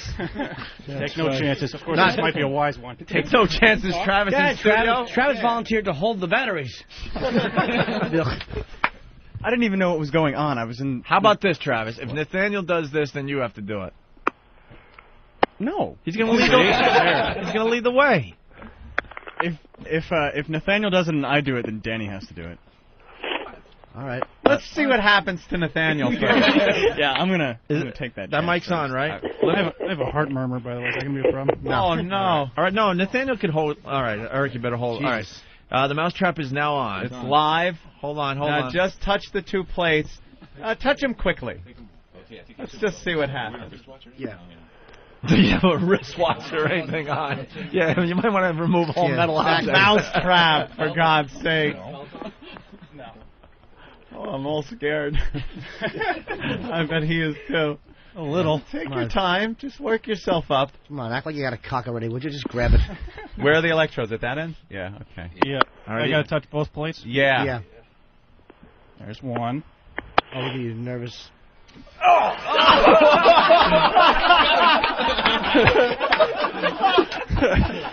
It hurt. Yeah. You ever stick your hand in acid? Wow, that really hurt, huh? Yeah. How high up did it go? Like here. Oh, sorry. It's up halfway up my arm. Halfway up your arm? Yeah. Wow, that was really cool. Sorry. Anyone else? All right, back to work. All right. That was lethal to a mouse right there. Yeah. Pussies. Travis and mice? What about you, Travis? Yeah, I'll do it. All right. Oh, look at you. Now Travis will do it. Why do I see the end of the show coming? One of these fucking faggots is going to die and we're all... Well, you gotta take your pants down. So I gotta touch both of those. Yeah, you gotta touch both of the plates at the stalling same with questions time. you know the answers to. All right, here goes Travis now. Nervous wet fingers. Ah! Jesus Christ! really shocks you. Yeah. Hold on. It works. All right, hold on. We got John from the company, and he's stressing in big letters, should really not be doing this. John. I'm with this company. If we forgot something in the packaging, you've got to stop doing this. Why? Well, you can kill a person. No. No. Listen, we manufacture this product. Yeah? And you should not be doing this. What do you do for the company? I'm the advertising promoter, Baba Booey. Yeah, there you go. Love you guys. I knew he wasn't legit. Let him, did he just say Baba Booey? No, but he's a fan of the show. He's just fucking around. Master Poe, you want in? Yeah. Poe. You're going to give it a try? Maybe we'll get an expression from him for once. All right, Poe, what you got to do is put your fingers on each of those plates. For 35 seconds. Hold on. Yeah! Get a body bag! Yeah, Johnny! All right. Yeah, just one. No, you got to leave that metal thing there. Just use one hand. One hand. 2 fingers. 2 fingers. One hand, 2 fingers. Two fingers on one hand, Poe. One hand. Yeah, like that. There you go. Poke it in someone's eyes. Yeah, there you go. Quickly. There you go. Oh, wow. Yeah. He didn't yell, but he certainly jumped. He just snapped his arm down. It was an irritant. It's like a fly to him. Oh, what'd that feel like, man? I need this. I have mice at the house. Yeah. Great. How did that feel? Felt good. It felt good? Yeah. Would it contract your hand up? No, you know what happens? You have a shock that goes straight up your arm. It actually reached my elbow. Reached your elbow. You pressed it really hard. You made good contact. Yeah, you fucking like you were ringing a doorbell. It was nice. A maniac. No, I'm not saying, Than, that you didn't make good contact. Please. You were a little hesitant. He was like fucking Lorraine Bracco in Goodfellas. There's a whore in your mousetrap. You know, all kidding aside, though, he gets all the credit today. He was the first one to go. He had no idea what was going to happen. Nathaniel, it was easy for Travis to go second, knowing what happened to shocking myself for years. Tell him, Fred. This is the first. Travis trying to take a chance without really taking a chance. You took a chance. That's right. Anyone else want to give it a try? Hawk? No. Come on, Hawk. Earl? Take a chance. Earl? No? Hey, Ben, you want to drop your hog on it and break the mousetrap? No. Little Sam would just melt like a fuse, like a fuse blowing. All right. Here's Matt, who actually works for Woodstream Corporation. Matt? Hey, how's it going, guys? Thank you for the care package. I'm going to use all of these things. No problem. Just tired of hearing about that mouse every day. I know. I'm going on a massacre now. I enjoy, man. If you ever need anything else, just give us a call. Which one do you think I should use? Which one's the best? The electronic one. Electronic one. And where do you throw the peanut butter? On the back wall or something? I'm sorry about that. What? Where do you throw the peanut butter? Put it against the back wall, right by the 2 plates. All right, back wall. We'll go in there, get shot, it's all over. Sam wants to do it? It's a quick death for the little mouse. Sir, do you guys mess around with these electronic ones at work?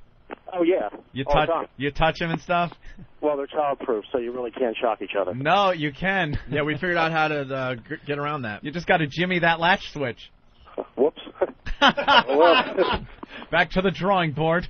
Yeah, well, who cares? Yeah, you can, we got a rat one, too. It's twice as strong if you want that. Ooh, send the rat one. I haven't seen a rat yet. That's right.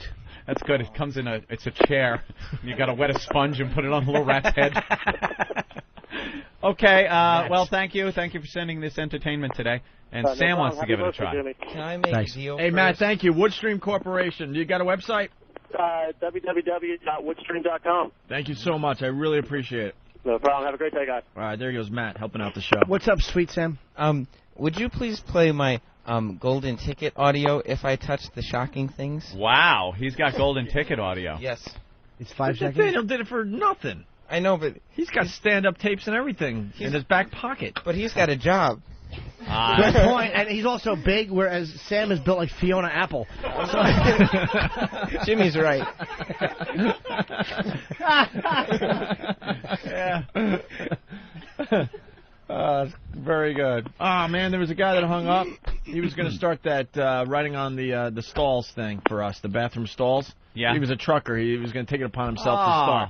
And I guess he wanted to ask us what we want him to write in the truck stop stalls. Opie, I'm telling you, this could be a really big thing, and then we have the phone number, and then these truckers that see it, they could call in the program. Opie and Anthony show, XM satellite radio 202. And the phone number, and that's it? Or XM radio 202, because all truckers know what XM radio means. How about for a good time?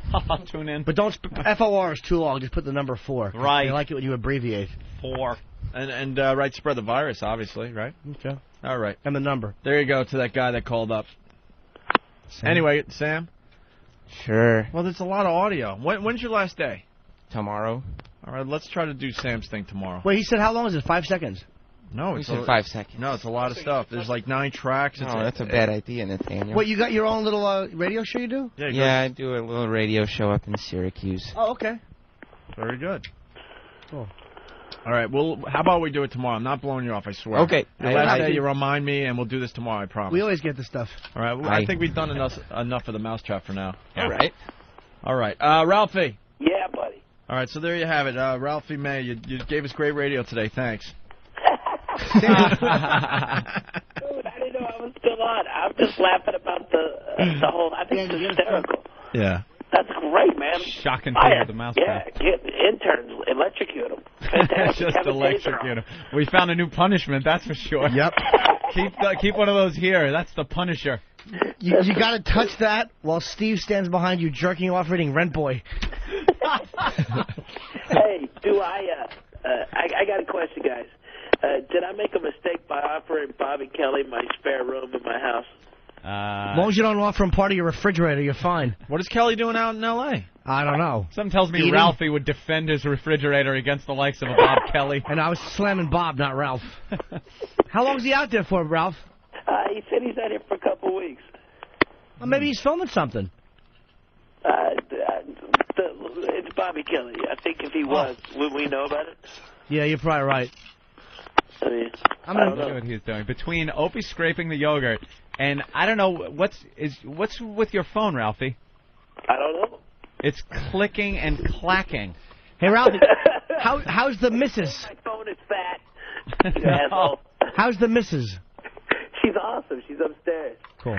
Congratulations, you're now married, right? Yep. Yeah, tied the knot. I was married man. It was great, man. Who went to the wedding? Ralph Poe and a few other guys? Yeah, Master Poe was there. Master Poe brought a Puerto Rican who banged a friend of mine. It was great. And he's awesome. He was a big hit. Really? Master Poe was awesome. But, now we know what the top secret mission is. That's right. Cock in L.A. It was hysterical. We had a great time. It was a fun party. Sometimes the show's one big puzzle, isn't it? Hey, Ralphie, your friend isn't Listen Tommy to the Morrison, replay is it? today. What? Who's your friend? My pal, Mingo. Okay. Who lives with my buddy Tommy T. Okay.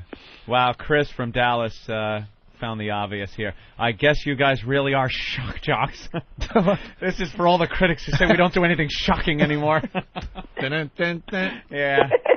We're shocking. I was just in Dallas. Pugs and Kelly, by the way. Rock out. Right on. All right, Ralphie, we're going to have to let you go. The clicking's really bad. Oh, I'm sorry. Yeah, we can't hear you, dude. It's really driving us nuts a little bit. Well, I'll get it fixed. Yeah, that is really nasty. Listen to the replay. It's very crackly. When do you get to Borgata, sweetie? Saturday. Atlantic City. All right. Another package for Opie? What the fuck? It's like Christmas for you. They knew I was desperate. People bash you and send you presents. Oh, wow. Open that up. Hope it's bike shorts. It's from Amazon.com. It's some kind of mousetrap. A mousetrap from Amazon? All right, let me get the word out right now. I don't need any more mousetraps. No, we got plenty. I really don't. But he does need tight white spandex bike shorts for Earl. Quickly. Oh, it's the game Mousetrap. Jesus. Let me see that. That's fucking hilarious. Little joke. Hey, why are you taking my bit? Because it was funny. That's my bit. It's not your bit. I dropped it. That's my bit. No. You're stealing my bit. All right, Ralphie. All right, guys. Hey, thank y'all for everything, man. This isn't the blow-off. The phone really is bad. Well, then I'll get it fixed. Sounds fun. All right, call us soon, okay? I will. Love you guys. All right. Bye, Angel. Bye. Bye-bye. This Saturday at the Borgata, if you guys want to see Ralphie. Very funny. All right, there you go. There was Angel. There was who else is leaving tomorrow? What intern? Sam, and then Clayton's leaving today. Clayton's leaving today, so it's his last day. Why is he leaving today? I don't know. He was manhandled by Fox 5 this morning trying to do an assault on the media. Then I could rat him out. What? He, you know how there's a rule for the interns they're not supposed to go on the message boards or anything? Yeah. And early on in his tenure here, he made a mistake and got Opie the wrong coffee. Remember that? Okay. Remember that whole episode? You had done that? The ice or something? Yeah, the ice. And then there was a whole bunch of strings on the message board about you're making an error with your coffee and something. Remember that? Yeah. Yeah. And some people were defending him on the message board, and some people were bashing him. So he decided to send a private message to somebody that was defending him and said, could you please call the show and tell Opie and defend me that I didn't do this? And he didn't even realize he had sent it to my girlfriend. Oh. Out of all the people you could have IM'd, I'm standing there reading this, laughing my balls off, going, this idiot, he's not even supposed to be on the message board, and he sends a IM to my girlfriend. And, yeah, we got a big laugh out of it. Oh, that's great. Sorry. And, yeah, good move. Good move, Slick. Yeah. I don't remember getting that. Clayton, you did a great job for us, by the way. Thank you very much. Jimmy. Where are you off to? Yeah. Just back to school. Where's that? William and Mary. William and Mary. Doing radio? Mm-hmm. All right, cool. Make sure you stop by and say hi when you're back in town. I'd love Good to. job. Did you enjoy your time here at the O&A show? Yes, I did. A little stressful at times, right? Yeah. Trying to get the It orders can be. right. Yeah. I'm sorry about this this morning, Jim. What did you do With this the door? morning? What do you mean? Well, you opened the door for me, and I tried to eke by, and then it was just awkward and uncomfortable. Did you guys touch cocks? No, it was No. That's why it was awkward. We both strained and missed and went, toe. Oh. No, please. Yeah. All right. What an asshole I must come off like. I. You're a good boy, Clayton. All right, We're thank very you. happy you're here. Good luck to Clayton. All right, thanks, guys. All right, Jason the trucker. Jason? Who wants a picture with us, Eric? No. Oh, I can't hear you guys. Go ahead, Jason. Yeah, I just calling to tell you I tagged the first rest area along my trip north here. Tagged every single stall in that rest area, including the women's bathroom. So. Oh, good man. So he already tagged the stall. Nice. Hey, dude, This is how we market the program. We don't need Washington anymore. we got to get hold on. We got to get rest area wow stickers that have a fucking hole already cut in the O, so if it goes over the glory hole, people can, like, see the Opie and Anthony show logo as they're pressing their face against the bathroom door, blowing somebody. I'm going to have to check this out. Hey, how about you go into how about this, guys? Not that I would suggest ever putting a wow sticker where it doesn't belong, but in those buddy booths in New York, over the glass in a buddy booth, guy wants to just jerk off and look at a Dominican friend and he's got to see our dumb stickers. All right, Fan, get on that. We're trying to bring class to this radio show. Jason sounds awful. The buddy booth. Good place to make a buddy. Jason, what did you write, by the way? I wrote just O&A, spread the virus, and then I wrote you guys' phone number, call now. And XM202, hopefully. I wrote the time specific to Pacific time when you guys are on. XM202, right? Yep, All right. of course. Very good. Thank you, sir. Spreading the virus to the truck stop stalls. That's what we do now. Bobby Big Rigger. What's going on here, guys? Two things real quick. Hope since you get some packages, happy birthday. And I've been writing on the stalls. Shit, since you guys first came back on, it was writing on there, Stern sucks, O&A swallows, XM202, the whole deal. All right, cool. We want the phone number down there, too, because we want people to start to call the show. Time you got it. Because everybody goes in the stalls, and they always write down their meeting handle, was here, and the date they were there, and all the shit. So what the hell? Get out the marker and do your thing. Sure. Thank you, buddy. You know what we ought to get? We ought to have them make stall stickers. Just throw them up. Yeah. Fucking Opie Anthony, XM Satellite 202 with the phone number.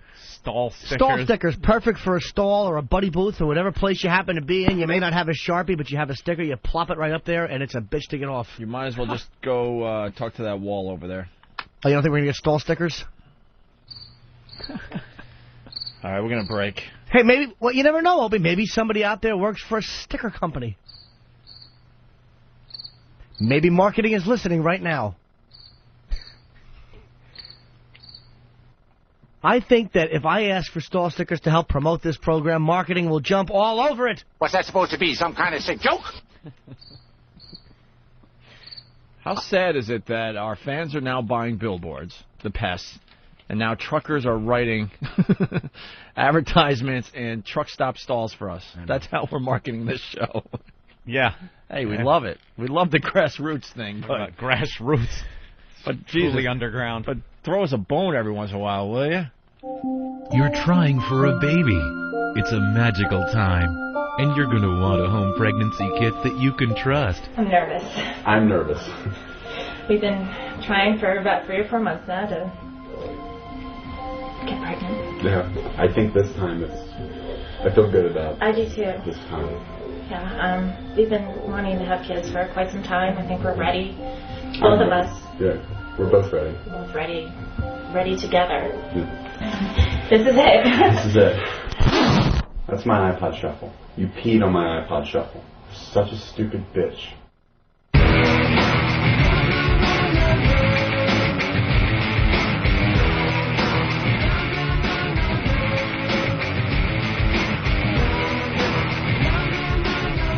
All right, we got to address something. The birthday boy was laughing completely out of control. We went to break, and Ben runs in excitedly and says, "This is new. This is a new production piece." All happy, so we all turn up the volume in the studio like, "Oh, let's listen to the latest creation from Steve." We're thinking it's a Steve thing, right? And all of a sudden, we all looked at each other dumbfounded like, what the fuck was that? What? We turned to the booth like we do when something's going on. Derek is laughing so hard, I thought he was going to drop to the floor. Well, because it was Steve being bashed on. And he walks in and goes, "Dude, I had nothing to do with that. It was Steve, it was Steve, it was Steve." And he just thought it was the funniest thing. What the fuck was that? That was a... Well, okay, wait, do you want to play it first? Or you want me to just... Yeah. Okay. Yeah, let's play this again. Well, as a little setup, I've seen this video online. It's a goof on one of those pregnancy test things where the husband, wife, boyfriend, girlfriend, whatever, is sitting next to each other. They're ready to see the results. They talk about how ready they are to have children, and then they go, okay, it's time, and they look at the pregnancy test and see what the results are. But this one ends with a little twist. Right. It's his iPod Shuffle, because that looks like a little pregnancy test thing, and she pissed on it. Oh. But it's so fake, Steve. That is not a real thing. What? The video. I know it's not real. I know it's fake. And it's done badly and fakely. And don't you need the visual to get it? Yeah, I know. You know, in retrospect, you're probably right. You probably need the dependent visual. on the video. We're doing a radio show. You know what? All right, I'll totally. I really thought that was funny at the time. Well, I the really bear's thought that was sense funny. of smell and hearing are much better than the vision. That is. So it was just going on that. That is a complete indication. Yeah. Okay. For handing in that piece of shit, could you take a finger in a mousetrap? Oh, no. Come on. That's right. All right. Look, you got those big... Oh, that meaty fucking fingers. mousetrap? Yeah. Dude, will it break his finger? Yeah, No. if I shatter my... I'm going to get pissed off. These are the exact mousetraps that I've been using in my house, and I've been getting caught in these things for the last 3 or 4 days trying to set them. All right. Is that what it is? Steve loves anything that ends with a man calling a woman a bitch.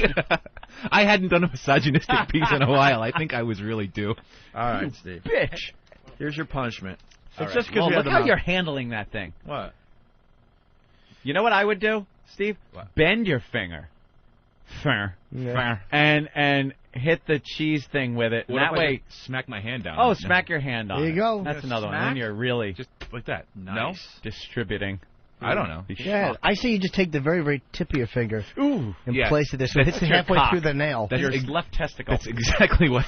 You know, that thing was so awful, I don't even want to hear it again. I don't know. I didn't hear it, Ope. I actually didn't hear it. Where were you? I was just going to the bathroom. It was a break. All right, listen Horrid. to this. I lied. I heard it. For a baby, it's a magical time. What? And you're Wait, going to want wait. What happened there? What is that? What? Derek fucked up. Ah! He never fucks up. You stink on your birthday. That's right. Happy birthday, scumbag. He's dreaming of all the cake he's going to eat later. Yeah. Hawk's laughing at him. How they're all going to sing to him. And he's still at that age where you actually get birthday presents, so you're probably excited. He's going to be sitting poolside. Wait till you get older and birthdays pass by like they're nothing and you don't even get a gift. Here comes from another anyone. one. Right. Here's another birthday. Where you sit in your lonely apartment singing happy birthday to yourself. You know what you get for your birthday? You get to eat potato salad and an Earl's hat. That does happen, though. All of a sudden, you start getting gifts from people. Yeah. All right, play it again there, Derek. You're trying for a baby. It's a magical time. And you're going to want a home pregnancy kit that you can trust. I'm nervous. I'm nervous. We've been trying for about 3 or 4 months now to get pregnant. Yeah, I think this time I feel good about I do too. this time. Yeah, we've been wanting to have kids for quite some time. I think we're ready. Both of us. Yeah, we're both ready. We're both ready. Ready together. Yeah. This is it. This is it. That's my iPod shuffle. You peed on my iPod shuffle. Such a stupid bitch. Good Lord. Oh dear! Oh dear! You fall down the steps. Oh dear Lord. What were you thinking, Steve? You know what? What were I you had thinking? just. I'll give you I'll tell you exactly what I was thinking. I had just finished the fart promo that I did with all yours and Jimmy's farts. So I thought I was in the zone, and I grabbed that piece of audio and I said, I'll whip this up. This will be funny too. And that is so. Oh, what happened? I told you were fiddling with that too much. You just nailed your thumb. There goes that I bit. knew it. The way I handle those traps only from the edges, and I don't even move my fingers around on them. I can't say finger. My fingers around on them. And Opie's juggling with it. Because he's so fidgety all the time. He's fidgeting with the mouse traps. Oh, man, I think it busted it, too. But can I say for that bit, a mousetrap will not do. I want a hatchet for the escape from Alcatraz dock moment. All right, here we go, Steve. It's your turn. See, it doesn't hurt. Yeah, exactly. Yeah, that wincing you just did was. Mr. Zimmerman. Oh, watch out. Look how you load that thing. Yeah, put your whole hand right in the middle. Crazed. Wow, that's really a hair trigger you got on that. Hey, buddy, just put it on your nose and hand it to him. Here you go, Steve. All right, just Steve. grab it, you fucking queer. No, I didn't get it right. It went off prematurely. If you had 1 ounce of acting ability, you would have grabbed your hand like you heard it, and that would have been it. Yeah. Dude, I'm not going to fake this. Reset it. All right. Everyone's on edge right now. I love this. Fast Freddy from Jamaica Station. Ramon, fetch me some unfunny crap. In retrospect, that wasn't very good. No, I thought it was really good. Can I redeem myself with the fart promo? No. You got a fart promo? Yeah. Did we play it yet? Did we? I don't know. Derek, did you? Oh, you did? When did you play it? I don't remember. Today? Yeah, it was. I think it was going into the first break. Oh, was actually. it? Yeah. Wow, yeah. My email exploded with comments about it. I'll play it for you if you guys want me to. Yeah, let's hear it. All right. This part so we can start the bit. Oh, it stinks so bad. What the fuck? Uh-oh. That's what I say to that. Oh, my God. But did they, Oh, Jimmy. Wait, before you go to that Mitch Beck bit. Mark that one down, boys. That sounded like an acid reflux burp. Oh, you want to play games? Yeah, I'll play games. Points, Jimmy. I play in the majors, you go play in the little cow league. Stay tuned for another edition of the Fart Game on the Opie and Anthony Show. I love the fart game. When are we going to have another fart game? Real soon? All right, good. But Alan Sniffen raises a good point. This is getting way too political. You fucking dentist idiot. Pay attention. We'll have Alan Sniffen audio tomorrow. He's got a new board reflections on his New York radio message board, and he talks about it. Does a little live radio program. Fool. Here we go. All right. Which side? You want this side or that? Both. Right there. Now, which finger you want to do? Well, I'm asking. You got to do one finger. I got to do one finger? I can't just do the whole... No, don't do the whole hand. Yeah, you fucking girl. Do like your two middle and pointer. Put your work boot in there. Right there. Oh, motherfucker! Oh, that doesn't hurt. All right. I've done a... Look at the look he just gave. Oh, my God. Jimmy goes, that didn't hurt. Steve shot him a look. That fucking hurt so bad. What the fuck? I got a confession to make. Shit. It never hit my finger before. Cock sucker. That is so...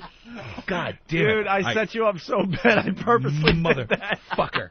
That hurt. That really looked like it hurt. That really looked like Son it hurt. of a bitch. That really did hurt. That really did. The mousetrap went off, and unlike yourself, I'm a good actor, and I make believe I nailed myself bad. Anthony went with it. It never touched me. Fuck. For human pain, I guess those are worse than the electric shock one. Wow. You got marks on your hand? I guess. I don't know. Is it? Yeah, it's marked a little up? red. Oh. I'm sure it'll show up. A little bruise. tender. Right on the goddamn knuckle. Oh, too. that is funny, man. Yeah, why didn't you just Fuck you. All right. That's fun. Wow. Here you go. All right, really fast. Donkey Sausage wants to defend herself. We didn't We didn't say anything about you, Donkey Sausage. Oh, no, I know you didn't say anything, but, considering that I'm the only Puerto Rican friend that Poe has, and I'm a female, top secret mission, I didn't sleep with a faggot. I'm dating a very high-ranking officer in the O&A Army, and this could debunk my position. There you go. The high-ranking officer, does he have a big, heavy cock, does he? He has a huge cock. Huge. So, I'm not going to give that huge cock Would he away. be willing to put it in a mousetrap? Electric mousetrap for the show? Can he produce? You know what? Even if he put it in a mousetrap, it wouldn't affect him. Dude, we should do that. How much money you guys got? We're going on vacation. He would do it. We should get up a collection. Here's why I'll be For someone to put their cock in that thing? Yeah. BJ would do in a heartbeat. But would it sever a guy's cockhead or some shit like that? Fuck that, man. No. How about his ball bag? It's not enough juice to do anything bad. Oh, no, man. It's If just... he calls It's into like, the show, ask him about the mangina. Yeah, but who needs that, though? So there it is. I just had to defend his honor and my honor. All right. We knew it was just kind of a rumored thing. I don't want It was a joke. All right. No guy in his stoop put his dick in a mousetrap. Do you think I need to have... Not that mousetrap, the electric one. Oh, yeah, but you know what? We'll come in tomorrow. Steve will have black on his face and a piece of cheese on the back of his thumb. All right. Go ahead. I dare you. All right, Donkey Sausage. Wow across America. You go to it. Put a little LED on his shoulder. Look, it's on. I'm on. Wow, this is just getting wackier and wackier today. Love it. Hey, we got the drive-through road rage story we got to get to. You hear about this? Still working out. Yeah. One of the better stories of the day. Want to just go to the tape? Sure. An afternoon dash to the drive-thru. Two men making their way to the window and a heated argument. They got into a dispute over who should go first at the drive-thru. This became a verbal argument which escalated into them screaming and yelling at each other. The men getting out of their cars and into each other's faces. The fight so hot, so fast, one of them, 71-year-old John Kent, pulled a knife.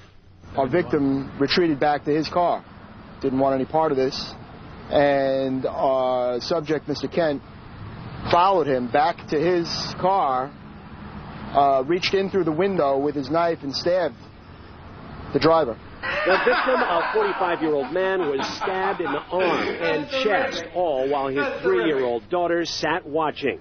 A bizarre incident that still got folks talking. That's a violent act of, it's like road rage almost. Food rage. Food rage. Stupid. That's crazy. The surprising thing in this case is that after the assault took place, Mr. Kent continued up to the drive-thru window to collect his purchase of 5 double cheeseburgers. Mr. Kent drove off with his food. Presumably, he got a chance to eat it. Then he drove over to the 8th Precinct and turned himself in. He will be arraigned on Long Island later this morning. As for the victim, he got some stitches at the ER, and he spent last night home with his daughter. This guy was huge, the 71-year-old guy. Really? 5 double cheeseburgers he bought. And then the other guy, like, if you have a 3-year-old in your car, you've pretty much given up your right to argue with anybody anywhere. There's no more road rage. There's no more you cut me off, asshole. You give up that right when you have a child in the car. That's just the way it is. What an idiot. Getting out of his car and getting into someone's face because they cut you off at the drive-thru with your 3-year-old in the car. Especially a big fat fuck that probably needs it. Yeah. 5 double cheeseburgers the guy ate before he turned himself into the cops. Speaking of fast food, gotta love the seg, right? Oh, nice. Yes. These researchers are getting out of control. Very young girls who eat French fries frequently have a much higher risk of breast cancer as adults. How the fuck do they know this? U.S. researchers reported yesterday. There's another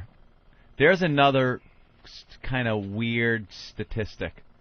Because I don't know if it's so much the French fries, but if you have a young girl that's eating a lot of French fries as a kid, they're probably not very health conscious, their families. You know what I mean? I think it adds up. It's not so much the French fries that do it. It's the lifestyle that would cause you to have French fries a lot in your life, and that probably leads to getting a disease like I see a new McDonald's campaign. Have some McDonald's fries if you like lumpy tits. Holy yes. Why? We won over some women today. You realize that? What's that supposed to be? Some kind of sick joke? Well, my point and now we was, just lost them. Tough shit. Fuck them. They're back to the loft. My point was going back to the loft. My point was that some Tori Amos. It was a sarcastic statement about, Anyway, hello, exactly. A study of American nurses found that one additional serving of fries per week at ages 3 to 5 increased breast cancer risk by 27%. Ooh. Jesus. Researchers are finding more evidence that diet early in life could play a role in the development of diseases in women later in life. I don't know. How do they know, really? Exactly. Stop. All these stats, though, they're more lifestyle issues than the actual item that they're condemning at any given moment, I think. Right. A lot of times they always have these stats about how if parents read to their children on a nightly basis, they're less likely to commit crimes when they get older. Is it the actual reading to the child, or is it the fact that if you have a parent that takes the time to read to their child, they're probably going to bring them up in a way where they wouldn't commit these crimes when they get older? They skew these results all the time. I despise your smartness. No. I despise That's just how your brain you works. Pick up and watched a fantastic show on the Wright brothers yesterday on Discovery. They did. It was great. There's a whole thing on the history of flight, 1903, and how they were competing against another guy for the powered flight. It was great. There was another guy? Yeah, there was some other guy, and he had a motorized craft, and actually was testing it before the Wright brothers did.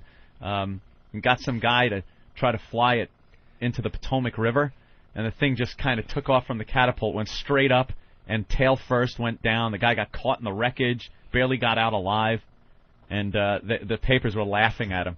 Like all the headlines, you think the news is different now? Their headlines were all goofs about this guy's plane crashing into the ocean. They were out to get him anyway. Or the river. They wanted the Wright brothers because they saw history, and this guy's name was Fred Dogshit. And how would that look in the books? Dog shit flies.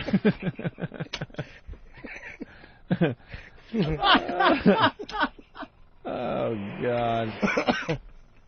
Would have screwed up the textbook. Yeah. It's spelled DAWGSCHIDT, and there's an N that's silent at the end. With that, let's hear from our latest sponsor.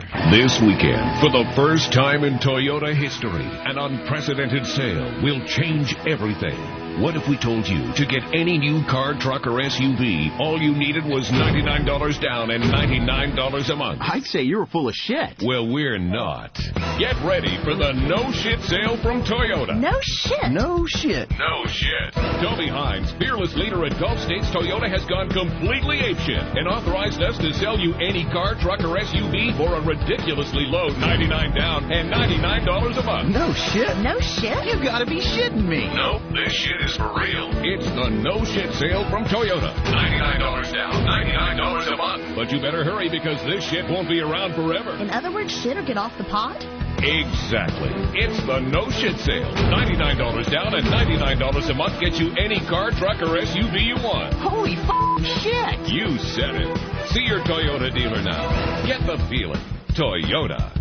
$99 down payment and $99 monthly payment, not through Gulf States Toyota. No shit sale does not apply to any existing Toyota car, truck, or SUV anywhere, anyhow, anytime. Not a limited time offer. Don't see a dealer for details. In other words, we're full of Yeah? What? It cuts off very abruptly, Opie. Yeah, you were reading. I was reading. Well, there was another story we got to get to before we get out of here. Yes. Thank you to our new sponsor there. Bring Fido to Shea. We almost forgot to talk about this story. And then we got the audio of our last show on commercial radio. Yeah. That Enough we've with been the promising gimmick. for 3 days. Enough with the gimmicky baseball stuff. Well, where's the story, Eric? You got that for everybody? Hawk's on the move today. He's got everything right there. Look at him. He's a good boy. I like that he's Another chewing gum. shitty shirt. That's what I like.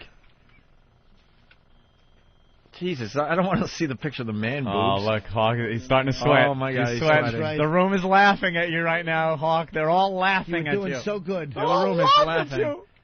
They feel the panic. Oh, he doesn't know where it is. Look at him. He's going through the papers, and he's panicking with each leaf of paper he goes through that isn't it. I know. You want to wet your little dick-beating fingers, but you can't because your mouth's dry because you're nervous. That Ope's going to give you a verbal thrashing. Oh, boy. Poor Ope's got to do it himself now. Yeah, I'll find it. Yeah, why don't you just do everything? I'll just... No one else wants to help. Boy. Yeah, who cares, Art? Just sit there picking up a check. Write a post-it to Opie. I don't have it. Anthony, it took me exactly 5 seconds to find the Good story. boy, Yeah. Hope. Meet the Mutts, bring Fido to Shade Day. Hold on. I like how Eric's still looking. Eric, like it matters at all now. He's got it, Eric. It doesn't matter. Yeah. Put the papers down. Put them down. End of story. Sit down there. Go back to whatever site you were looking at.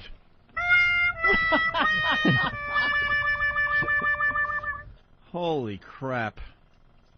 Met pitcher Chris Benson and wife Anna with little Sugar Bear are asking fans to bring their dogs to Shea Saturday for a good pause. Oh, yeah. Like and then they write, good pause, and they do spell out, cause. Oh, boy. That's funny. Pause. Who let the dogs in? Woof, woof, woof, woof. Who let the dogs in? Who let the dogs in? The Mets, Shea Stadium will hold Dog Day in the Park on... Dog Day in the Park, get it? Dog Day afternoon. Dog Day in... Wow. Or that's Saturday awful. in the Park by Chicago. Oh. Man, they love that play on words. Who let the dogs in? The Mets. Shea Stadium. Oh, I get it. They're answering the question. Who let the dogs in? The Mets. Shea Stadium will hold Dog Day in the Park on Saturday, so man's best friend can woof, woof, woof for the home team. Woof. Root woof, for the home yeah. team.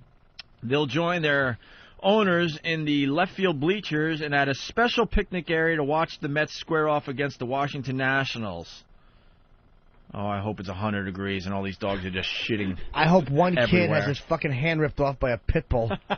I hope one little lad goes home with no hands and a bloody Mets hat. We all know how well dogs get along together. How do they possibly do that? Get a bunch of dogs in one area like that and not have them just ripping each other apart. And you know, yesterday you were very hurtful because I am a Mets fan, and you said like very hurtful. Like if you're a Mets fan, it's like kind of a chick team. Yeah, a lot of girls like the Mets. And I wanted to really kind of try to defend myself and stuff. I'm like, you know what? That's right. Yeah. The Mets are that cutesy team. Yeah, the girls like wearing the Mets shirts. There was a time when I was proud to be a Mets fan. Not anymore, to be honest with you. There's just something that's just too cutesy about them. And now they're doing this stupid bring your dog to the park day. You know what? Anthony, a hardcore Yankee fan, Jim Norton, hardcore Yankee fan, they would never attempt this at Yankee Stadium because there would be dead dog carcasses all over the field by the 7th inning. People would be throwing them from the bleachers. You know what? I remember yesterday. I didn't like that he said that the Mets were a chick team, and you wanted to defend yourself, but you said that you couldn't because you were bloated and you felt fat.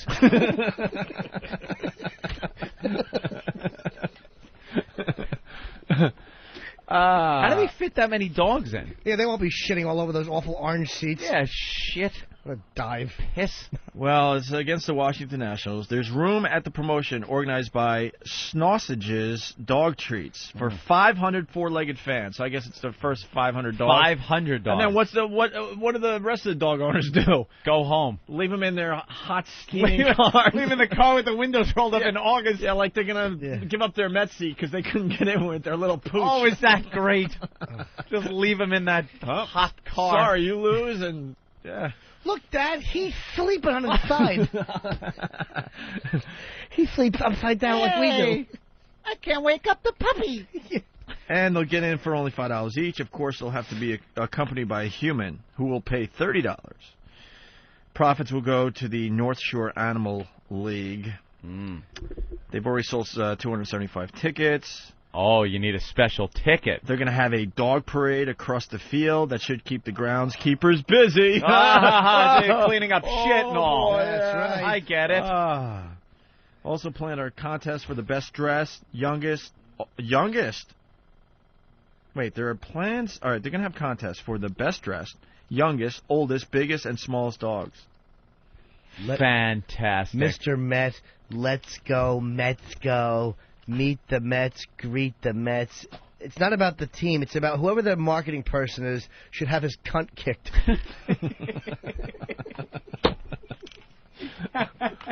Let's say hi to Paulie in Jersey. Paulie. Hey, what's up, man? What's up, Paulie? Hi. Hey, I want to shove my cock in a mousetrap. All right. You do, do you? Well, someone has to get to the lawyers in Washington. I want to do the mousetrap penis thing. Stop. They're never, ever going to go for... Get Elo on the phone. Man. It's much more important than making a big deal with some company. Let me tell you something. Get Elo on the phone. If we would have gone to the lawyers today to see if Nathaniel could put his fingers on the electric mousetrap, would have gotten a no back. Would have abso-fucking-lutely gotten a no back. All right, let's stop. Who fucking cares then? Let's stop answering phones and let's find someone to do it before 11 o'clock. You want your cock in a mousetrap, sir? You yes, got sir, it. I do. You got it. Get Right this on, guy Jack. schlong in a mousetrap. Cool. We'll talk to the lawyers and we'll get back to you. Kevin in Chicago. Kevin. Hey, how you guys doing today? All right, Kevin. Hello. Hey, what's going on, Naughty Norton? Hey, Kev. Hey, I wanted to talk about the, the news teasers that you all goof on every day. Yeah. Also, then I wanted to talk about the radio teasers that you all are doing to us right now, because you've been saying for the last couple of days that you was going to do your last show that you normally do. All You guys did on regular radio. He's right. and He's you right. haven't done it He's yet. right. You're That's getting the no radio arguments, sir. You're right. I just threw it in the CD player, so sit back and enjoy. It's in Bank One. All right. Kevin's right, actually. So you want to set this up, Anthony? No. Well, we did the Sex for Sam thing. It was 3 years ago Monday. I was reading, and for a second, I had no idea what you were talking about. I'm like, set it up. Yeah. Dogs at the stadium. Huh? What? Well, it was 3 years ago this past Monday that we really screwed up our radio careers. Most people thought we would never work again, and thanks to XM Satellite Radio, we've been here almost a year, doing quite fine. And we're going to do a huge blowout live show on October 4th, road show, broadcast live, that whole thing. We're going to try to start working on details immediately.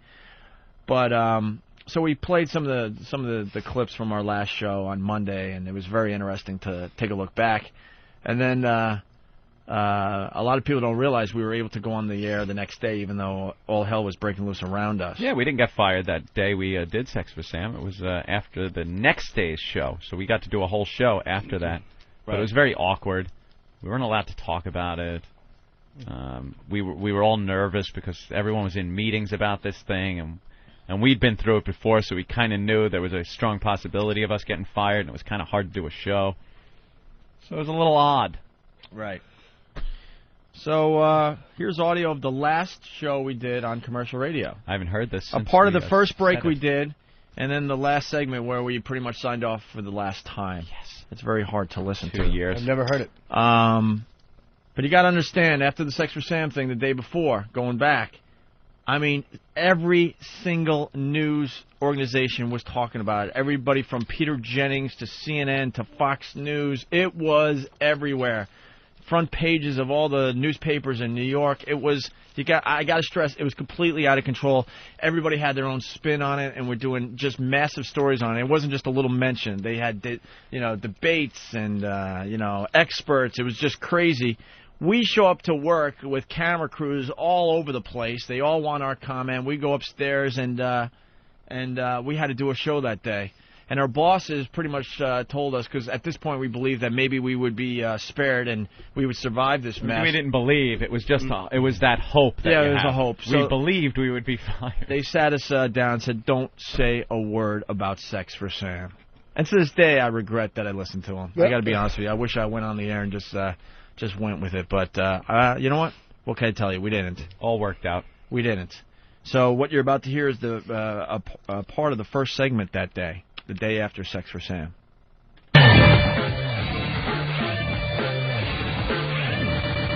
This goes on forever. I'm going to try to go. This is.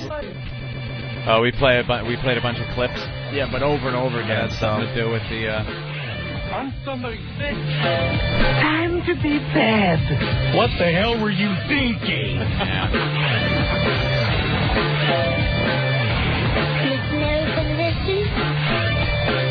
Your balls are showing. This is less fun than previously indicated. Hey, these were fun clips. Where are they now? And your womb is barren. Hey, what's going on here? All right, now here it is. Oh, brother. We could just do this all day. Yeah, that's one thing we can do. We could do a show using sound bites to get our points across. You get nothing. You lose. Good day, sir. Liar! We had the whole country listening, by the way, even though it was a syndicated show to just a bunch of markets. But everyone was piping into our feed because they were going to use the audio on that night's broadcast of the news. So, I mean, you're feeling just the pressure and the stress. You know there's so many more people listening than usual. And we had to just sit there and eat it and not say anything about Sex for Sam. So this is very awkward audio. Let's go back to it. Confess! Liar! Confess! So what's new, man? You're a liar! You know something that you're not telling us, you slimy scumbag liar! Yeah, thanks, Dick. Sweet, merciful crap! Liar! Tell us what you know, you goddamn liar! See, we couldn't say anything, so we were trying to communicate to our listeners and everybody through sound clips. That was the best we could come up with. Yeah. And at this point, the news was getting everything wrong, so basically, obviously, we're calling them liars and all that. Yeah. How you doing? Hey, what's up, Anthony? Oh, I don't know what the hell I'm going to do today. I have no idea. Been in too many meetings. This calls for the old Billy Balloon. Billy. Oh,